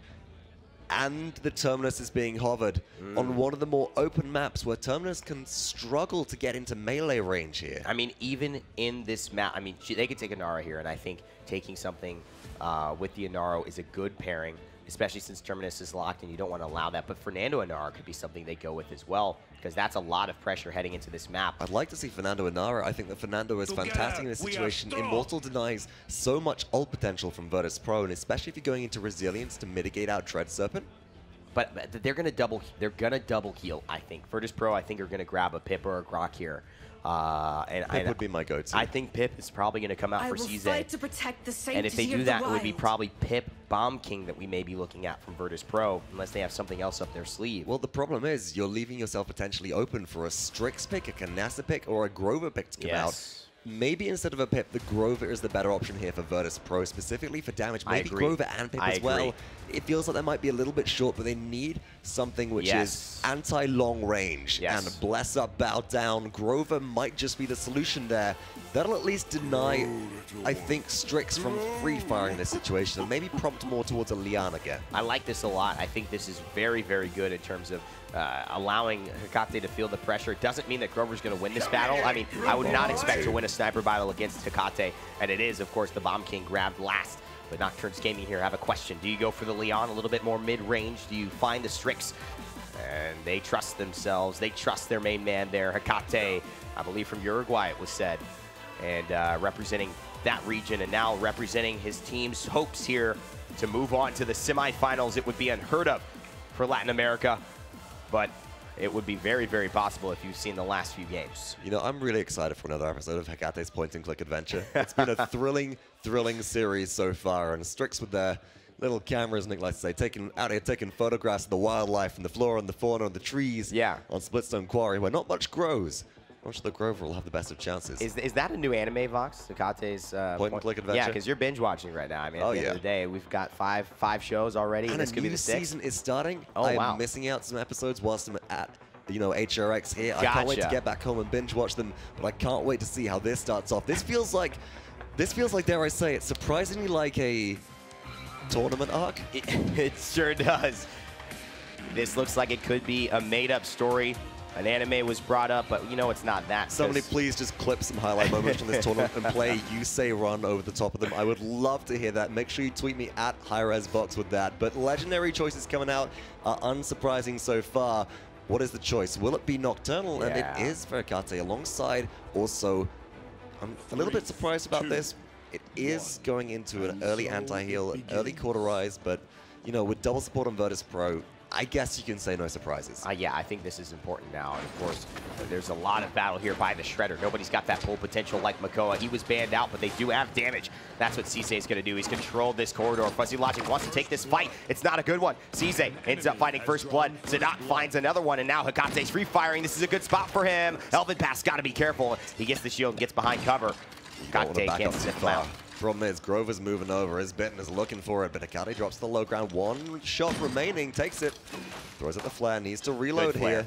Has to run 15% to 9%. This is a very, very tentative play from Virtus.Pro and Nocturns. Nobody's committing just yet. And this is, Vox, this is the problem. If they want to play like this, hide behind these corridors, they can't stand on the objective. Someone's got to do it. Terminus' shield doesn't last long enough for it to be only him, and a headshot will change things. You just can't plan for that. It's 5v4. Nocturns walling off Terminus. He's going to get it in midair. Hecate and Puleule will do the honors of finishing him off, and now this sniper can run free. Beautiful plays coming through. Virtus.Pro got 72% on cap, but Nocturns are quickly climbing up, and Puleule's positioning is very, very aggressive here, making sure they zone out again in Nara. If they place down a Waters field, Terminus will have to Shatterfall away from that to be able to get back towards the objective. And look at the zoning coming through. It's now been matched, and eLvenpath is already so low. He's used the whole shield. He doesn't even have his reanimate, not even anywhere near. He's got to jump on, but this is a last-ditch effort. This looks like maybe frustration coming out from the side of Virtus.Pro because there was no way that was going to work. However, the Dread Serpent was close, so maybe that's what he was hoping to peel for him, as the Whirlwind was also close. Fuzzy Logic fighting 2 healers, and somehow he's making it out alive. Needs to be careful, but has Buckwild available. Isbittenner, though, was the one with the plan. There's a King Bomb to zone, and Virtus.Pro do get capture number 1 of this game 3. Well done by Virtus.Pro to turn that around, and eLvenpath's sacrificing himself, sacrificing those big plays from Terminus in order to create the space for his team.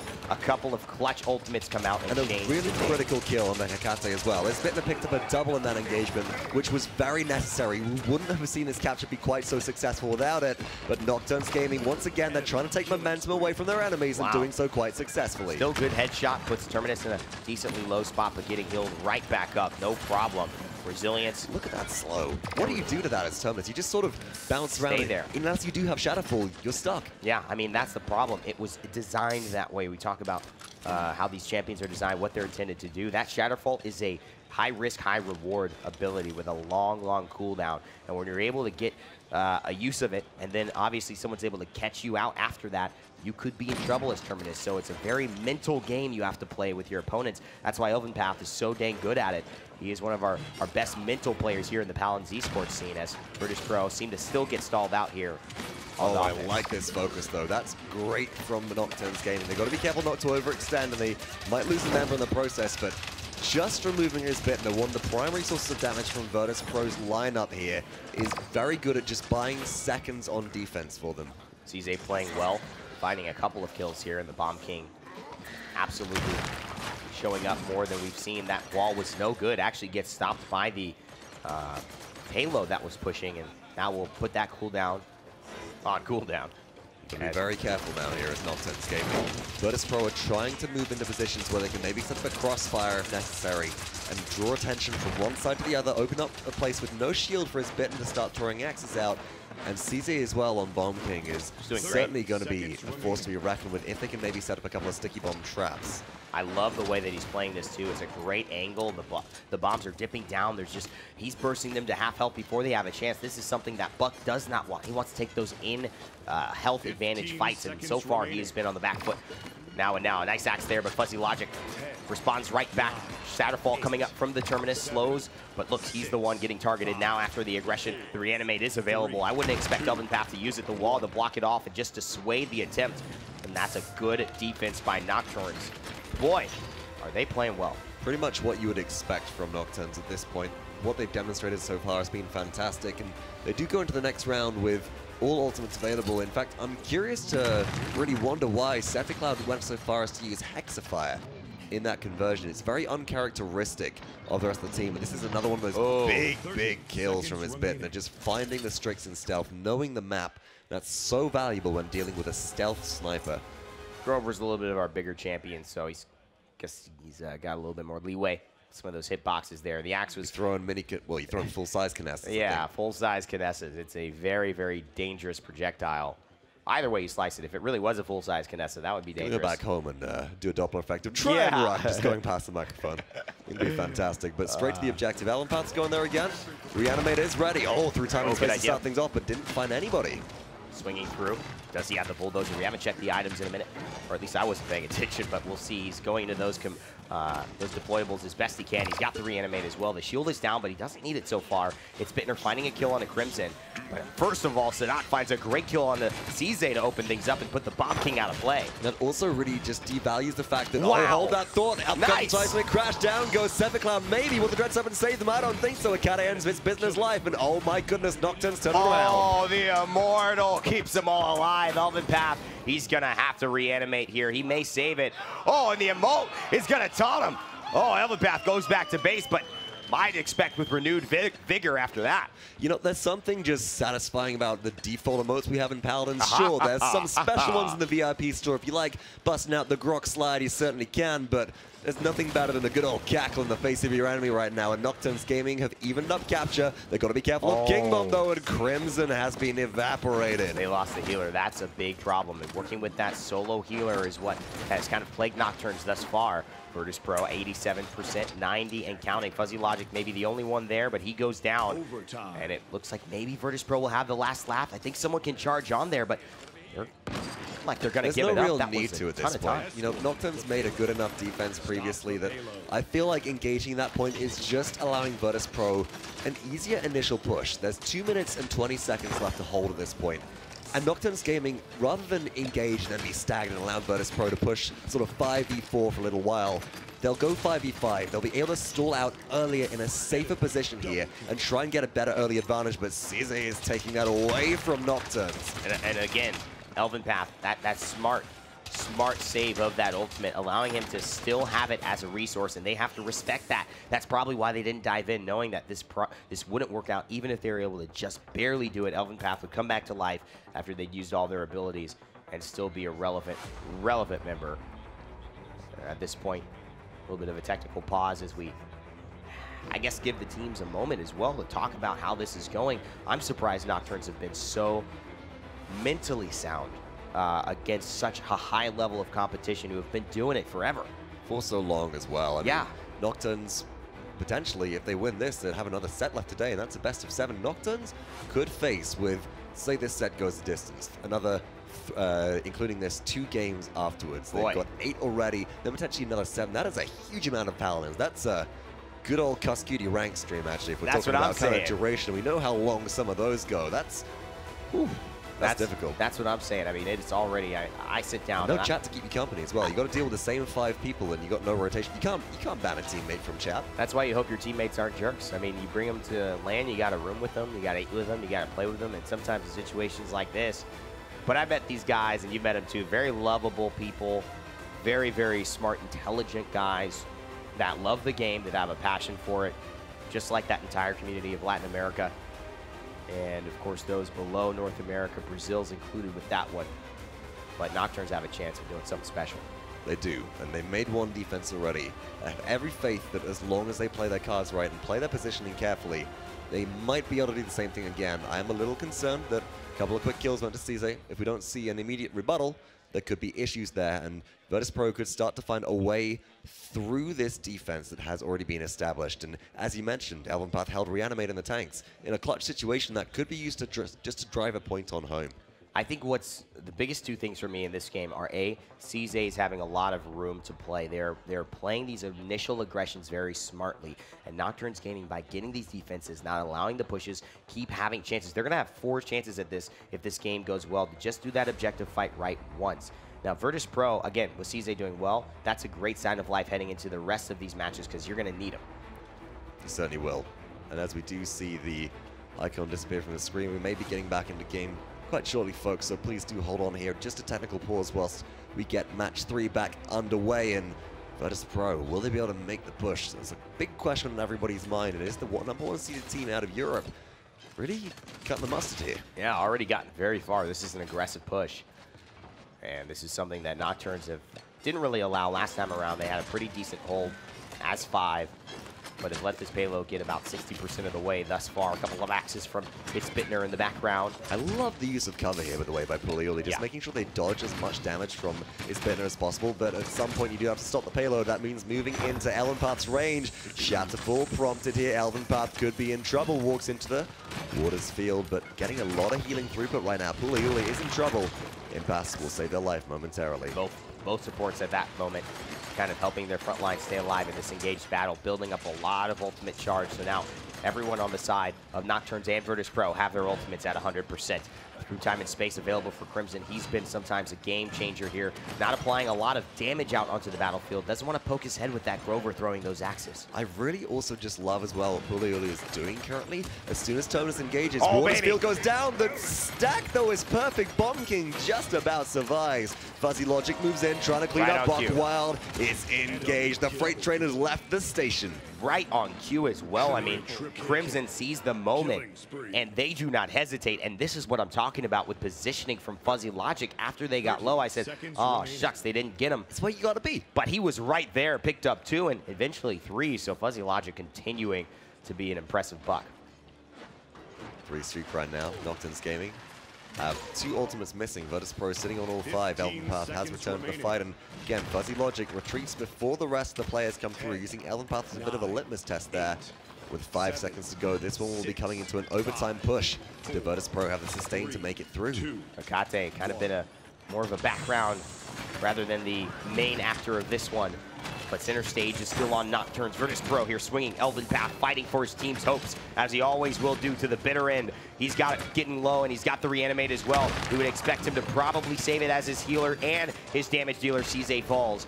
And we could expect this to still be a threat heading into the next round. I just can't overstate how important Water's field was right there. Elvin's trying to move towards one player, can't catch it to Puleule, trying to move back towards another one, and Fuzzy Logic, and can't quite close the gap into melee range. This small deployable slow is becoming so impactful, and it's fantastic. This is Fuzzy Logic recognizing the opportunity to go in, as you said, in the right place at the right time here. Picks up the double and easily cleans up eLvenpath just towards the end as well. Fantastic stuff. And at this point, Puleule has made the right decisions at the right time. So has Fuzzy Logic, and you got to remember, with Mother's Grace being used and taking that additional damage reduction and taking the CC immunity, which could play a big difference. Obviously having CogCog with that Dread Serpent, having the cripple come through, and the accelerant, I'm not actually sure, I think it's chain reaction, but the Grumpy Bomb from Sizze. And the King Bomb as well. Yeah. That's something which is so hard to react to, but if you're able to right-click just in time, you can really block that off. You gotta get Grover somewhere here. That's one shot. Through time and space was just used as well. The Gut is looking for it. Up the Oh, high ground, boy. Hexafire comes through. Oh, he's hiding. Nocturnal, not ready. The stealth wasn't there, but Etaceh did go to Sephicloud, does fall down, and Virtus.Pro start to stack up capture. They used a lot, but they didn't use everything, and that's important. Whirlwind there just keeps everybody topped off, though. That's a nice way for Virtus.Pro to maintain momentum. Nocturns, they still got Flashbang to re-engage, and a Seismic Crash. That's a lot of disruption. And the thing is, they haven't been able to keep Etaceh safe. That's one thing I think they'd have to look at next time. But as they send Inara onto the point, this one is the most important. If you get this point, you can actually push and win the game for either team. So they are battling for what could be the last objective fight of the entire game. A nice flashbang, and they're looking to get aggressive, Vox. Finds the snipe potentially. Got Sizze. him. It's cleaned up by Fuzzy Logic here, moving in. Nocturns Gaming are back in control up to the high ground, just controlling space and zoning now. Virtus.Pro have 81%. They do still have Reanimate. They do still have King Bomb. Expect that use to re-engage right here. Etaceh moving into a position up the high ground again, just to be able to zone out, and eLvenpath stepping towards the objective. Oh, missed. Trying to move on in, finds one shot. Here's Ruckus though, Hexafire not available, no scope doesn't come through, but the pistol damage, the DPS is huge. Seismic Crash as well on the objective, won't be enough! Oh, he got him! He no-scoped him, and then he hit him with the pistol, and the Talon Rifle is not to be trifled with. Nocturns Gaming have a chance right here. CogCog going down. It looks like the reanimate needs to be used, but they've got plenty of ways to deal with it. eLvenpath is an isolated lone member of his team to spray again, and this is all Nocturns. What do you do? It is overtime ticking down. isbittenner trying to make their way in, but Fuzzy Logic is savage on a 9 streak right now, and Etaceh is back and fragging. Overtime will be kept in contention. CogCog moves on in, but Flashbang disrupts. eLvenpath is back. This could go bad for Nocturns if they don't deal with the big incoming threats, and Sizze is the #1 target there, but Puleule has their number. And this is all Nocturns, there's no way. And the reason is, as they capture the 3rd objective, maybe the last of this series, maybe the last before they get into the semifinals, you have to understand that when you don't focus Etaceh on the sniper, things get bad. And that's what Sephicloud tried to do, and that's why that 1v1 win might have just won them a trip to the semis. It's just the fact that it's Sephicloud though, and that's part of the problem. That's the player that's going through to focus down Etaceh in the backline. As we've just seen, because of the Janos pocket, it's not doing a great deal of work. You need to send the Grover there as well, or flank alongside Bomb King. It's both at once, not take the 1v1 or the 2v1 in favor of Nocturns. 1 minute, 50 seconds left on the clock. Nocturns about 65% of the way, maybe 70, into making Paladins esports history. And Virtus.Pro, the #1 seed from Europe, trying their best to hold on after facing 2 games down and looking at maybe a 3rd and relegation from the Paladins World Championship. Ultimates are up for Virtus.Pro. Whirlwind is here to try and keep up momentum, but that was Buckwild being used in the backline. Out comes the Whirlwind. Down goes Fuzzy Logic, but big ult for ult trade right there. And honestly, I'm giving that one to Nocturns. Absolutely. You don't need that Buckwild, but you do need that Whirlwind when things get bad. Buck's going to do a ton of damage as well, whether he has it or not. But Grover definitely losing a lot of his healing potential, that burst healing potential without that one. There's still a minute left to play, though the chances are they can get it back, both of them, if this goes the distance. Look at the grouping right now. We just saw a lot of players from Virtus.Pro all up in the top right-hand side. If Crimson has a good through time and space, lifts eLvenpath here. That's a lot of damage potential coming through. Shadowfall away. Will survive for now, but look who's chasing. Fuzzy Logic is here. Through time and space does not connect. Oh, wow. I was going to say he has to go big here. He misses, but it was a good attempt. Seismic Crash is available. eLvenpath doesn't have much in terms of his shield. He can't see it all. Doesn't know where he's going. Hopping in the corner. That's good for him for now. And Virtus.Pro are hanging on by a skin of their teeth. But 30 seconds left, and it may not be enough. Sephicloud's low. Puleule again has the Seismic Crash. Whirlwind again. With Whirlwind, this Grover is nuts. Isbittenner getting all that ultimate charge back, but Etaceh shuts down CogCog. Grumpy bomb to zone. Puleule is stalled out. Would they fall here? One more shot to eLvenpath. Can Etaceh find the angle? He's got reanimate. I don't know if they even want to kill him quite yet, but here he's going to be able to come back here. 10 seconds left. I think he's going to choose to do it. Otherwise, he may not be around.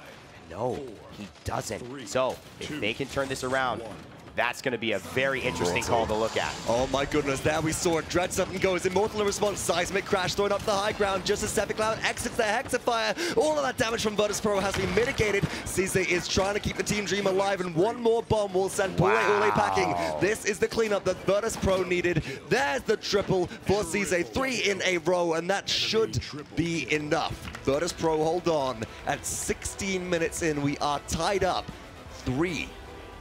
We're going to another 3-3, ladies and gentlemen. Winner, if they're Nocturns, goes to the semis.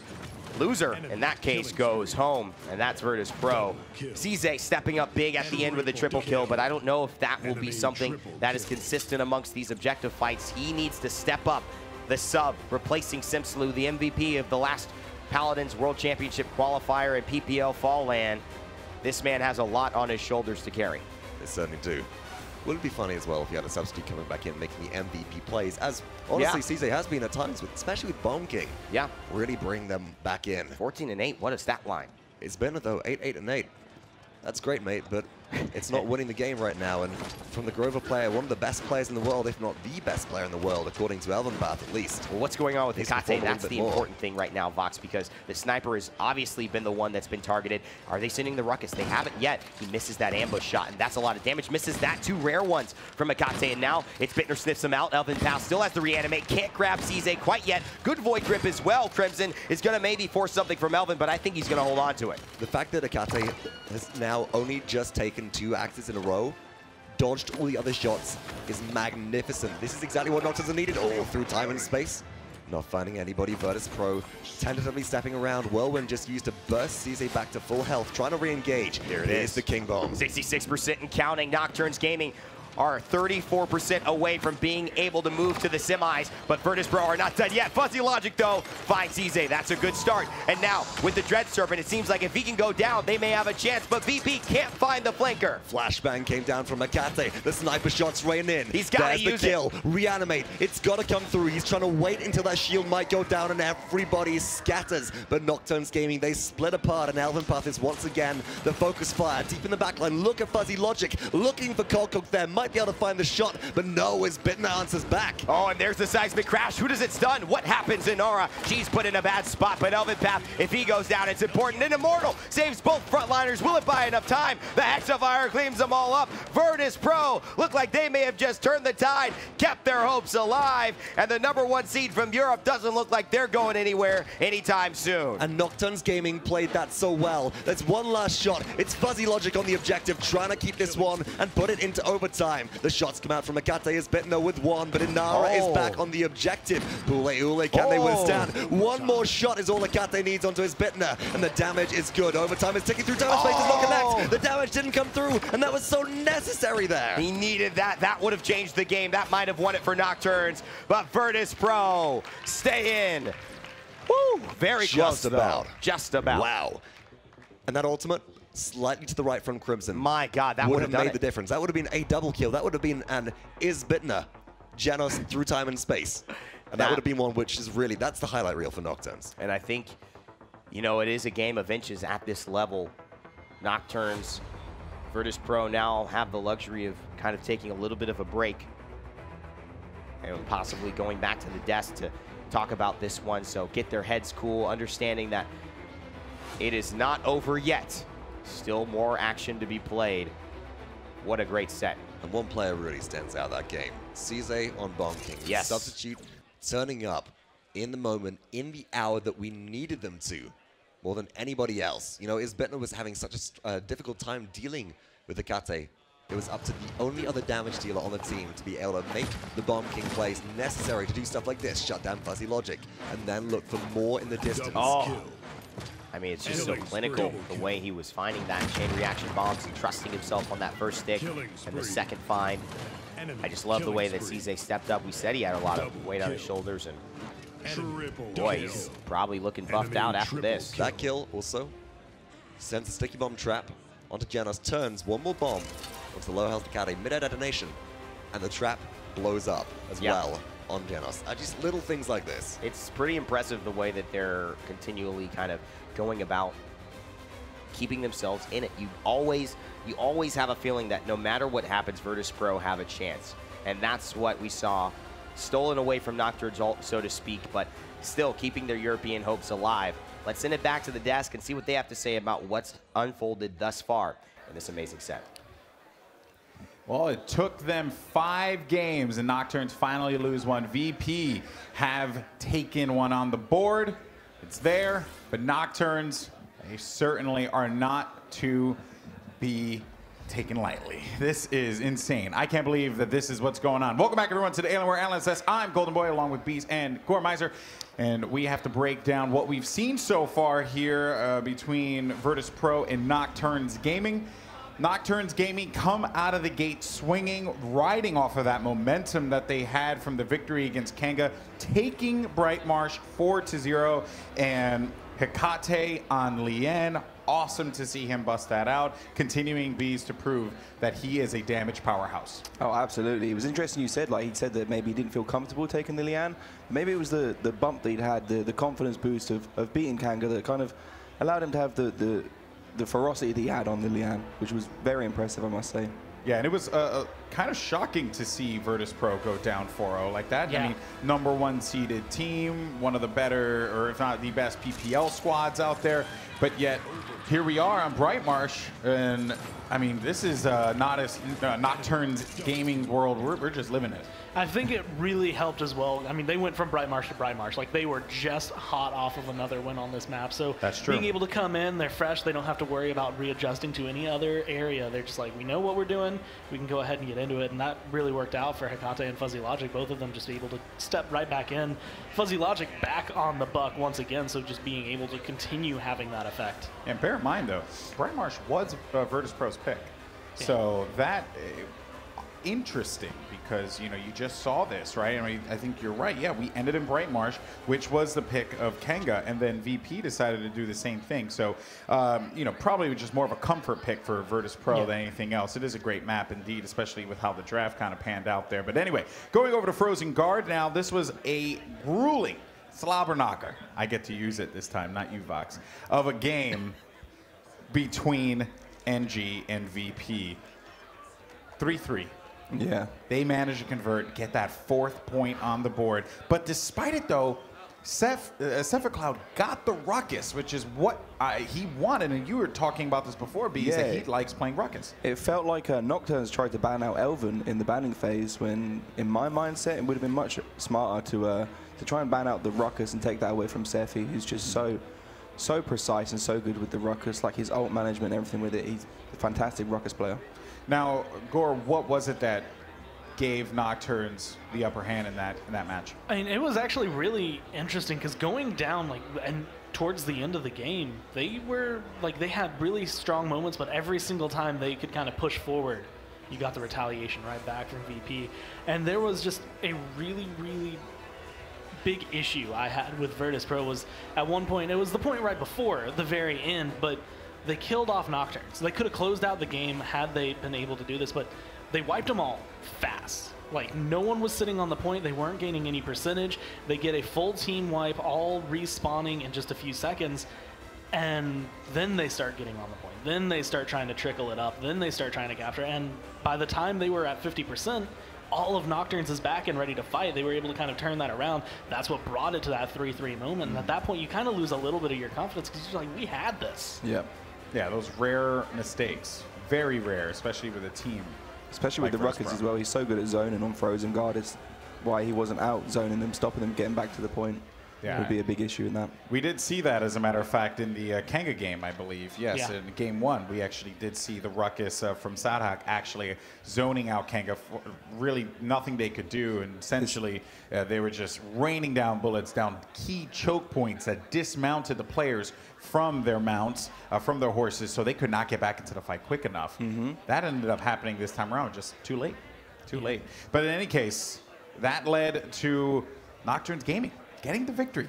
I couldn't believe it. Narrowly, too. Narrow victories there. But over to Splitstone Quarry, this matchup saw Hecate Strix once again, but it seemed like everyone got something that they wanted. Sizze, we have to talk about him. This guy shredding on the Bomb King. There's a reason why he has been banned so many times. Do you think we're going to see Nocturns try and target ban Sizze going into game 4? I don't know whether they would target ban Sizze. Coming in as the substitute, you kind of feel like sometimes as the enemy team, you feel like you can sometimes almost exploit it. You can kind of try and pick off the substitute just because they won't have the cohesion that the normal player would have. So I don't think they'd try and ban out Sizze. I would still lean more towards trying to ban out Sephi if it was me personally. Banning out and getting rid of the Ruckus? Get rid of the Ruckus or take the Ruckus, and I think you'd probably be in a stronger position. And you could really kind of see the big difference that it made once Ruckus was taken away from Saadhak, the way it was helping Nocturns throughout the Kanga set, as well as in that first game. It was really, really strong. They take it away. It didn't quite work for VP the first map. It did that second time. They grabbed that first, specifically because, again, it's great for Sephi, and it's great to get that out of Saadhak's hands just because of the way they've been playing it. And it was another small pickup that Virtus.Pro is being able to kind of just show as they're learning. They're adapting to the team. They have another chance to be able to try and keep that going as they go into the next game as well. That's the beauty of it for Nocturns. It's not necessarily that they even have to just stop Sephi having it. They can take it themselves, and it's just as potent on their side as it is on the VP side. So now we're in this position where VP currently down 1 game. Nocturnes up 2-1 here. Who do you got? This is it. I mean, winner moves on to the semifinals. It could be a Latin American team with a lot of ambition, or a squad who's basically it was their destiny to get to this point. Yeah. So who do you and winner faces Na'Vi from what I was told. So Gore, who takes it? I'm giving it to Nocturns. Like, I mean, they're playing insane. They are cleaning up. They know exactly what to do. And there were a couple of times, especially in that last game, I think they could have closed that out 3-0. But going into that last point, there were just a couple shots that Hecate did miss on isbittenner, which allowed him to live. He got a double kill after that. If he had hit those, that would have been a clean sweep. But going into it, I think they still have the confidence. They shouldn't let that match get to them because they kept it so long. I think this is, they might even be able to do it in 4. I'm going to break my rules. I'm going to break? No way. Break the B rules. I was sitting down there. I seen the passion of the manager. I see the passion of the players when they took that first game, and I don't know, man. I'm feeling these guys, man. I like it. I like it. You know, typically a host shouldn't take sides, right? I mean, we try and be, a good host. Impartial. Tries to be as impartial as possible. But I have decided that I am going all the way with Nocturnes, baby. I want them to take this. I want a Latin American team to be represented in the semifinals. I want to see Nocturnes versus Na'Vi. I think this is going to be amazing. I cannot wait. And I don't know if we're ready to get into the game just yet, but I know that we're waiting for our casters to get ready to go. I am so stoked. And either way, VP, this team, if they win, it would make so much sense. And I wouldn't even be mad there because, VPs now have their backs against the wall. They need to prove that they have what it takes here. And a lot of it rests on Sizze. So you guys ready to go? I'm ready to rock. I'm so excited to watch All this. right, guys. Well, it's time to get into the game. Let's go, guys. Let's have some fun. Let's make some noise. Can we get a little loud? Can people wake up a little bit? Yeah, there you go. They even got the Chinese guys going crazy over here. Let's send it over to the casters. I told you, Golden Boy, I'm making noise over here. I don't know if anybody else is, but I absolutely know that the energy in the room is palpable. Latin America trying to do something that hasn't been done before in Paladins esports history, and that's win. That's honestly what's happening, and we are basically having this occur game after game after game to where I don't think anyone here has been able to process what's really going on. I'm struggling. I'm struggling. After the last game, I am struggling right now, and whew. Virtus.Pro were as well. They managed to pull out a victory, but they've got an uphill battle and a reverse sweep ahead of them if they want to come out on top. It's hard to bet on anyone in a reverse sweep situation. We actually just had the privilege of, in that brief break, seeing the conclusion. If you're following HRX 2018 to Rival and, of course, NRG Esports, and it was Rival who, although they looked like they might have gotten reverse swept by Energy, who won 2 games in a row after being down 2-0, Rival were able to claim that victory and move on, and that was a pretty epic game, went all the distance. We may see that here. Virtus.Pro, that would be their only chance to win, to not only get that tie, but take the last game. Map number 4, though, it's Nocturns' choice. This is their map. This is Stone Keep, but, you know, this is a map which also, to a degree, Virtus.Pro have been performing very, very well on. Except when they try the same old strategy versus NIP, who dismantled them utterly. Well, I mean, NIP have been dismantling everyone, and you have to wonder if Nocturns Gaming are really, really showing that they are on a level of the caliber of these top European teams with veterans who have been here since the inception when you and I, Vox, were casting at DreamHack Sweden, casting these guys again. It feels like forever when they were just starting out, and now they are the penultimate version of what you can see, and all of a sudden, Bomb King back into play in the bans, and that's something that Nocturns, I think, will be glad for. Especially after Sizze's performance on the last game. Just it's too good. Can't afford for that again, but Virtus.Pro have a few different options here. Will it be the Fernando ban again? Will it be maybe a Talus ban? I think the Makara at this point, they don't let that go through. They're willing to play it, but they're not willing to give it up, which is wise. I think Nocturns Gaming have a couple of choices here. They can go, well, they're going to go for the Ruckus. This is going to leave the Torvald and the Buck open, but it's also maybe going to leave that Genos open for Nocturns if they want to grab that yet again. The Inara seems to be a decent frontline choice for them. Or the Fernando. Well, and I don't expect, you know, Virtus.Pro to really draft into a super early Terminus or something like that, which has been popular for them on Stone Keep. For me, this is more potentially Virtus.Pro's opportunity to secure the double support early, if that's what they want to go for. They've seen them, every time they've played Stone Keep, it's been, we take Genos, we take Meltdown, we'll strip these picks away from you, force you onto maybe a Ceres instead, and see how you deal with that. And so far, only one team has been able to handle that style of play. Well, the Genos taken first. They get both 2 picks at the same time, but maybe that just is in their mind, showing us a little bit of how much they prioritize this healer and how much he has jumped up into the fold. But now the Talus, the Torvald, can get taken alongside Ruckus. The problem is not a lot of sustain in those two. I would love to see a Fernando Talus actually instead. That has so much potential just to shut down Virtus.Pro's healing-heavy compositions. That grok, does very well against Buck as well. And it should be a lot of shred potential, but Maldamba will be the early priority. I don't think Nocturns Gaming feel quite as comfortable playing something like the Ceres as much as maybe Bird will do. And so instead, it's Maldamba. I expect to see, I don't know, maybe the Skadron. I feel like that's a reliable choice at this point. Fernando could have been good as well. Virtus.Pro might be so inclined to snap that up. And at the end of the day, they have options here. I mean, if they go Torvald and they end up going something like Inara, or Torvald Terminus, or Torvald Fernando, they have a chance to then respond with that Inara or that Fernando, whatever it is, to fill out their secondary role. And I think very that's much fine like, for honestly, to see Virtus.Pro just get their front line online at this point. They had the last pick open as a counterplay possibility. Yep. They can go for a double support if they want to. They can go for maybe a pip or something if it's a dive comp that comes out of Nocturns Gaming. But Virtus.Pro, if they draft into damage early here, they're telegraphing more what they might be looking to do unless they perceive one significant pick to be more valuable than any other. And I don't see it right now. I'm looking towards maybe Grover, maybe Charlene for damage for them, but Torvald locked in so far. Janus Buck Torvald damage amp combo is certainly to be feared Oh, and the Inara instead of the Terminus. Now, this is interesting. Nocturns have not shown the propensity to be able or to be willing to play the Terminus. And when you have one Stigala on your team and you don't have one on the other team, it can be very difficult to just out-sustain them, to battle them on the objective.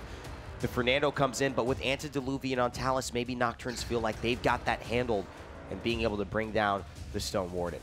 Grok as well, and it's an interesting pickup, but something which Hecate's played a bit already. We've seen it do very well on Stone Keep, and I think there's a very, very high value here for Grok specifically playing into the composition which Virtus.Pro have taken. They've got nothing besides Impasse, which we've stressed before, that is really able to block the shock pulse damage, and it's not just the damage potential that comes out of Grok that's important. It's also the fact that those shock pulses, if they bounce and deal, you know, just one tick of damage, they'll keep you in combat. You have to rely on the solo support Genos instead of out-of-combat regen.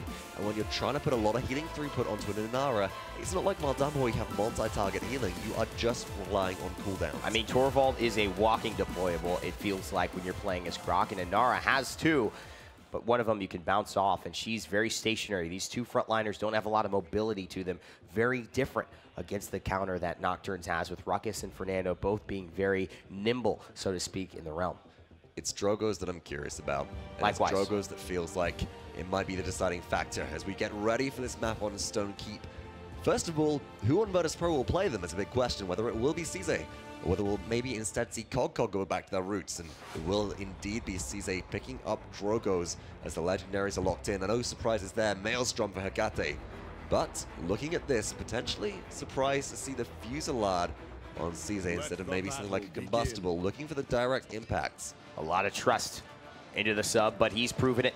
He's proven that he can handle that last game, and now on to the point, it seems that it is the Inara throwing down the Warder's Field. That's going to be a good shock pulse kind of conductor there for the Maelstrom. Hecate playing the Grok, and first blood goes to him already. Sizze is down. That is not what Virtus.Pro wanted to see. Now, Fuzzy Logic's at the back of the map. They need a heal to come through from Maldama, but they don't really want to engage without that.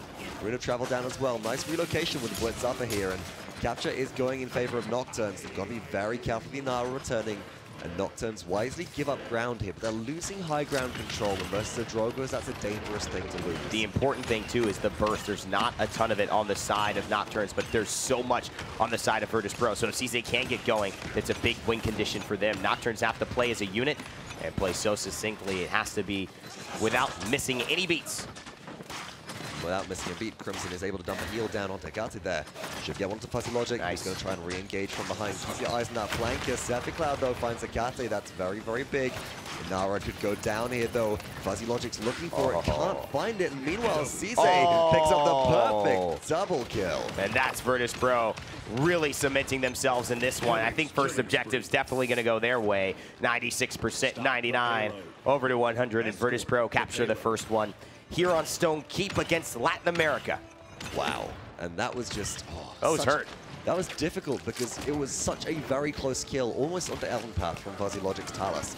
But a perfectly placed Impasse bought enough time for healing to come through, and that just also allowed, when there was so much focus going towards the backline, Sizze to free fire, and Fusillade Drogoz is nothing to mess with, shall we say. Oh, no, nothing to mess with or joke around about. And the thing is, with isbittenner on this buck, we haven't seen him since the PPL Fall Land perform on this, but it's been so effective for him thus far, and of course botting a lot of time, a lot of space for Sizze to fire through with the rockets, and he seems to be in the right spot again and again, hitting those Fusillade, damaging airborne missiles, and really turning the tide of the fights quickly. A little confusing use of Tempest there. Shock pulse bounces. Going out pretty heavily from Hecate. Looks to try and lock down eLvenpath. He's trying to get away around the corner. No. Does get shoot through, does get taken down by the Lightning Orc, and that'll buy some time on defense here. Nocturns gaming can get some more elevation. They can get rid of Sizze from the high ground. Can buy themselves some breathing room here and maybe look for some earlier poke.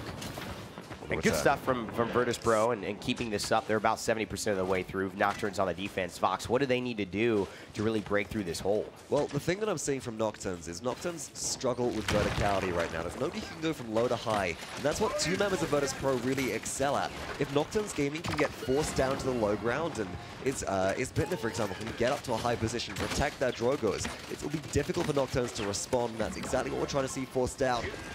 Ruckus very, very low. Response does come through from Fuzzy Logic. Will it be enough?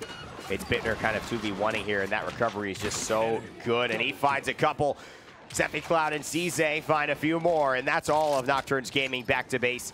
This could be Virtus.Pro just walking this one in like an easy Sunday morning, and I think that's going to be it. Virtus.Pro early 2-0. Got 2 points on Nocturns map nonetheless as well. This is remarkable play from them, and in typical Virtus.Pro fashion, hold all of their ultimates in the tank. Nocturns waiting to get a Tempest online, so they're not sitting on quite the full tanks just yet. But it was really Sizze that showed up. The double kill, being able to take out the frontliner, being able to take out a support as well. So impactful, and closing out this is just sort of the icing on the cake there, able to 1v1 versus the flanker. And you know what, I kind of worry about the way that this Talus has been prioritized by the side of Nocturns. I think when you look at it from a statistical standpoint, this is a map where you can run a sniper. This is something that a Leon, a Kinessa, even a Strix can do well on, and would have been great hit scan counter for that Drogoz pick. Which is why Virtus.Pro waited right until the end to draft in their Drogoz. They wanted to see what was taken up, and seeing the bait, seeing the very stationary frontliners, Nocturns go, Grok is great here for dealing with the core. Not so much unless you've got excellent tracking for dealing with the Drogoz. Etaceh gets slain there despite the Immortal. Big stuff from Puleule, though, finds a kill onto Sizze. Hyper Beam as well, running through for Virtus.Pro, but they've just lost one. And Saadhak on the Ruckus is finding kill after kill, and finally, Fuzzy Logic finds one. He's on a 3 streak and starting to kick things up into gear for Nocturns Gaming. Capture boost in effect, 4% per tick instead of just the normal 3. Nocturns Gaming just wasted, you know, with that capture boost about 20% on the objective.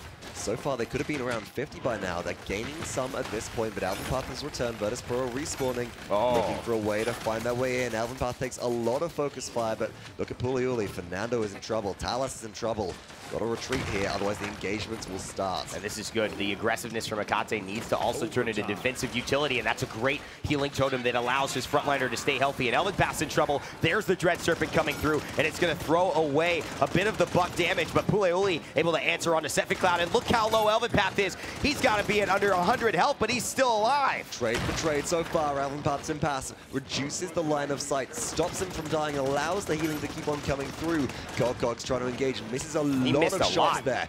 Too many shots, but Crimson still falls to Isbittenner. This is a very close brawl. Tempest does come out, but will the cauterize be enough? Down comes Ruckus. That is not good. CogCog has to look at that tape and say, I could have changed that entire game. Fuzzy Logic punches him out of there, and the Blitz Upper brings Nocturns Gaming back up into the conversation against Virtus.Pro, as now it's their turn to push, and the objective has been captured. And you know, it wasn't the fact that CogCog didn't even clean up the kill.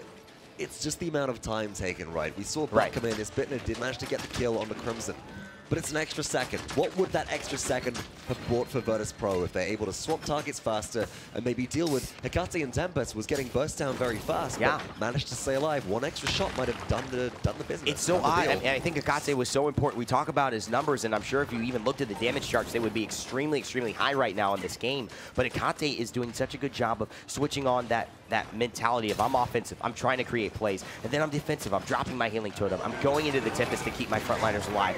Being aware of both those aspects of the game isn't easy in this type of high-pressure situation. Now, Nocturns Gaming are trying to break the base of Virtus.Pro. They seem to be playing very well around the fact that they don't have the split verticality, or maybe they do, as up on the high ground, Hexafire, or straight in the face of Fuselage Drogoz. That is a bit of a wombo to deal with. And that's not good for, of course, Nocturns Gaming. They're going to back off, but Isbittenner gets a big shot, trying to chase down the Grok. Etaceh getting away safely. They're going to fall back, and Virtus.Pro will defend. Already here as well, coming back in from Saadhak. And again, going up to the high ground, this means that Nocturns Gaming, they've lost maybe 15, 20 seconds on defense. It's not a great deal of time.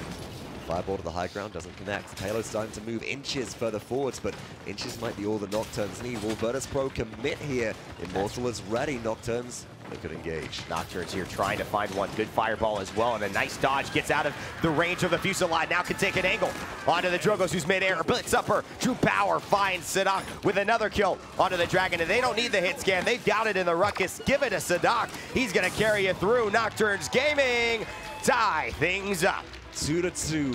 Nocturns Gaming one capture away from the win. But what did that conversion cost? 10 streak for Grok, 10 streak for Puleule's Fernando, and the items are starting to come out very heavily in favor of Nocturns Gaming. You've got this anti-heal built into Fuzzy Logic and Puleule's loadouts. Etaceh and Saadhak are also sitting on Cauterized 3, but Virtus.Pro, they're starting to answer back, and they do also have a couple more ultimates. They've got the good setup from Seismic Crash, Hyper Beam if necessary. Through time and space is about to come up, and Sizze has Dragon Punch. That's what I want to see go big here. Bait out the Immortal, remove everything that Nocturns have available to them. And again, Nocturns not with the most impressive stat lines across the board, but neither do Virtus.Pro. It's really Sizze who's stepping up with a 9 and 5 over a 2 KDA here, and that's important to note. If he can keep going, he's the one that's going to keep these championship hopes alive for Virtus.Pro. Still a long way to climb, but look at that Fuzzy Logic melting through the stone of Inara. And now a bad spot for CogCog. Blitz upward into the wall, insult to injury, and Dragon Punch not even used. Meanwhile, though, isbittenner does find 2. There's an even trade that has come out, and it's a battle of the flank as Akade receives some healing. The shield keeps isbittenner alive, and the disengage is good from Virtus.Pro. They don't let any more members go, and it's only 33% for Nocturns. 12 streak now for Etaceh. Can he keep it up? He's the one who's really got the motion in the ocean here. Nice through time and space. CogCog finds 2. That's going to settle things down for Nocturns Gaming. Virtus.Pro now in control with 63% count. Without all of Nocturns Gaming, without especially the Talus and the Fernando here, how do you displace an Inara off the objective?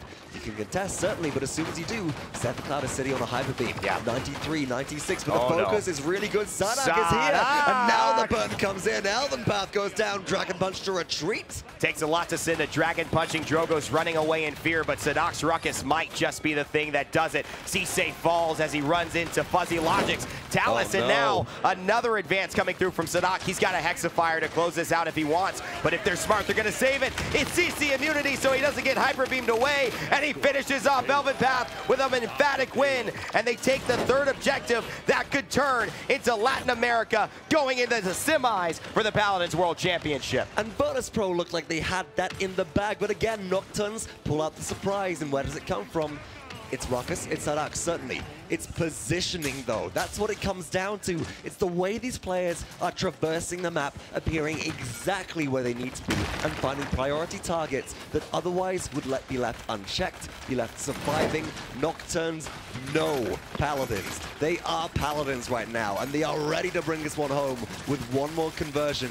Can Virtus.Pro stop them is the question everybody has to ask. Maybe the biggest moment in Paladins esports history here, aside from QG Craze. If they could do it, they will have defeated the #1 seed in Europe from the PPL and from the PPL Fall Land. No one predicted this.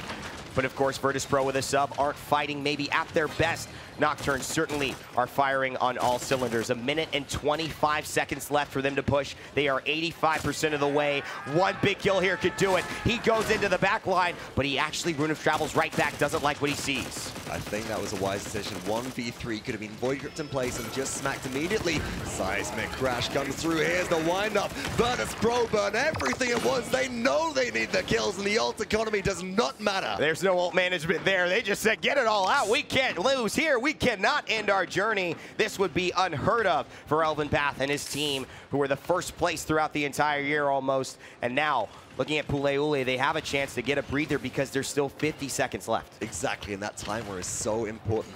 Nocturns Gaming made the push very, very quickly. And again, eLvenpath is forced to not contest the payload right now. They have to lock up the high ground. They recognize that that's so important. Saadhak being up there is critical. 90% on Hexifier. 2 Tempest is ready. Dread Serpent is ready. If Saadhak stays alive here, it will be very dangerous for Virtus.Pro. 20 seconds left. It's about to get real. Virtus.Pro have to defend. Otherwise, they're going home. Nocturns Gaming with a push here can end it all and make sure Virtus.Pro doesn't even have a chance to capture the objective. This man, Fuzzy Logic, has played huge all day. And with the Talus, he's looking for some prey. Hex is ready. Saadhak is moving into position. Emitter is off cooldown. They need a heal to come through. There is nothing waiting for out of combat regen. 3 until overtime. Up and ready. The big guns. The tracking is good. Down goes Sizze. Could this be the beginning of the end? Hexifier here. Is it gonna be? They need one more kill. No one can step into that. Nocturns Gaming are living La Vida Loca. They go to the semifinals of the Paladins World Championship. You can hear, I hope, for those of you watching at home on Twitch, Mixer, Facebook, YouTube, the crowd roar as Nocturns push that through. What an incredible series of events. What a set. What a last game. And there's nothing bad to say about Virtus.Pro. You can't talk about them right now. Great competitors from the beginning to the end, but it is about Nocturns, about the Cinderella story, the dark horse that no one gave any credit to heading into this one, had to fight their way through the losers bracket, getting relegated early, and now have beaten the #1 seed here at this tournament to claim a spot in those elusive semis, which will be played later today as a best of 7. And it smiles around up there on stage. Nocturns Gaming, nothing if not heartfelt competitors. We're all here for the same thing. We're all here for the game we call Paladins. It's brought people together from all around the world. And I think that Virtus.Pro, even though it is a loss, even though they won't be satisfied here, it's not in the right direction for the giants that Nocturns Gaming have become. And what an amazing moment here as well. The crowd is filled in after that Smite game and have a chance to see it, and it's great for people to really get a look at what high-level Paladins esports can be about. So much passion, and of course with Latin America, so much to celebrate tonight. I know if you have another game going, you'd still have the finals tomorrow, but golly, it'd be hard not to have a drink, because I gotta say, at this point, this is definitely something to be happy about. It certainly is, and I couldn't be any more thrilled to be here in the Expo stage at Hi-Rez Expo 2018.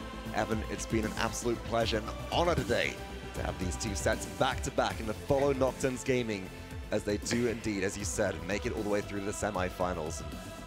I'm speechless. Well, Vox, I am short on breath after all of that. I am speechless. I am without speech. One of my favorite lines. And Vox, we only got one set this entire tournament, but boy, it was a good one. We'll send it back to the desk and finish with that. Thanks so much, guys. Take it away, Golden Boy. Viva Nocturns Gaming as they make their way into the semi-finals. I cannot believe it. Welcome back, everyone, to the Alienware Analysts. I'm Golden Boy along with Bees and Goremizer. I don't even know how we continue on from here. I would ask for Gore to hold me because this is too much for me to handle. It's been insane. Like, that was just phenomenal games. That was amazing. Yeah, you really couldn't have asked for a better set for Nocturns. But, you know, Virtus.Pro, this is, what is it, #1 seed from PPL? Yep. Right? This team has so much talent across the board, but it was just the momentum that they rode Nocturns from that Kanga victory. But there was also a couple other things as well. Saadhak was able to get that Ruckus back. Yep. And we saw the impact that the Ruckus had in that game, definitely in those other rounds there. Gore, you want to take this? Yeah, there was one point I remember we were watching the Ruckus, and he just kind of snaked around to the backside. He was shooting Buck, and it wasn't anything really impressive. It was just watching him as the Buck jumped over, flick and trace the Buck's movement, and just keeping control and being able to aim that well on the point. The pressure is on at that point. I believe they were still 2-2 there, so they were just pushing as hard as they could, and knowing that he's back on a comfort pick, something that he's been performing with very well today, it just showed. Yeah, you see from game 3 where VP actually took the victory, I would say personally that was the perfect map for them. They had the perfect draft, exactly what they wanted, and Nocturne still took that to 3-3. So as soon as we see that Nocturne is able to dismantle just even the small parts of the draft, which they did fantastically well by banning the BK and taking the Ruckus, it just helped them so much, and they take the victory for it. Yeah, and keep in mind as well, had the Strix, had Hecate and the Strix hit that shot onto the Grover, who ended up following up with a double kill, this series would have been over on a split Stone Quarry. Yeah. Right? We wouldn't even had to have gone to Stone Keep. So I think it just really shows to the presence and the power that this Nocturnes gaming roster is showing here. Huge shout outs though to Bittner on the Buck. I mean, the plays that he was making so many times. isbittenner was on point with that champion, constantly applying that pressure. It's the reason why he's one of the better players in this game. I mean, I literally have Baytenner, Buck, OP, but the trouble with that is they have the Talus, which we spoke about with the high anti-heals, which is really detrimental to the bulk up Buck, and then it's also detrimental in the fact that as the game progresses against Buck and the more and more cauterizers come online for the enemy team, Buck gradually becomes weaker and weaker because the self-sustain that makes him so potent just degrades as the game goes on. Yeah, he ends up losing out on that quality. But still, though, a credit to VP for doing everything that they could to hold on there. But this will be Nocturns Gaming's day. Nocturns Gaming. There you go. I don't know. Words are hard for me. I'm just excited. We just witnessed some incredible Paladins, and I'm super stoked. But let's take a look at that schedule and see what we had witnessed thus far in this competition. We started off the day with Nocturns Gaming versus Australia's very own Kenga Esports. And fortunate for Kenga, they fall 3-0. But fortunate for Nocturns, they live to fight another day. That day actually ended up being the same day, lol. And Nocturns Gaming fights Virtus.Pro 3-1 victory. That was madness. Definitely 2 series on the Group A side of the bracket that you should check out if you miss them. Shame on you. Shame on you if you missed it. But we have another great game coming up next, I believe. Let me look at my schedule here. There we go. We have Fnatic going up against China Dream. Can they keep the dream alive? That's the question. But for now, we're going to take it over to the stage as we have Shift with one more time, the man himself, Etaceh. Almost feels like deja vu up here, but Cinderella, we'll go ahead and change the alphabet around. It's going to be spelled Nocturns. Nocturns. 2 big wins, and of course we have Etaceh. Showing again, we talked about it just a minute off mic about how it's not just the snipe champions. You're able to pull out just about anything, but what does it feel like to go from somewhere where you have a huge impact from long range and then be able to play the towers at such a high level? I don't know. I just practice everything to be prepared here, you know, so I still prefer playing in long range, you know, because I'm main sniper, everybody know that, but I practice so hard to be like at the highest level on every single role, at least have 2 champs for every single role in the meta. So basically it's just that, but I don't know, I just prefer a sniper. So here we are into the semifinals. Did you even ever imagine your wildest dreams that Nocturns would be represented in the top 4 of Paladins? It's a dream for us, for everybody. I cannot even talk, you know, I'm nervous, I'm happy. We can't believe what just did. We respect so much all of this team, Renegade, Kanga, now Virtus.Pro. It's like, we never imagined this. Like, we were confident because we practiced so hard and we always believe that the practice is what makes you the success. But winning against a team like Virtus.Pro, the best team in the PPL, is like, oh my God, I couldn't believe it. And I say this, I just did this, not like VM, because I know that every single team in Europe are really good, no VM. Now you got Na'Vi next. They've looked solid. I know you guys want time to prepare, but how are you guys feeling after those 2 big wins going up against the juggernaut that is the black and yellow?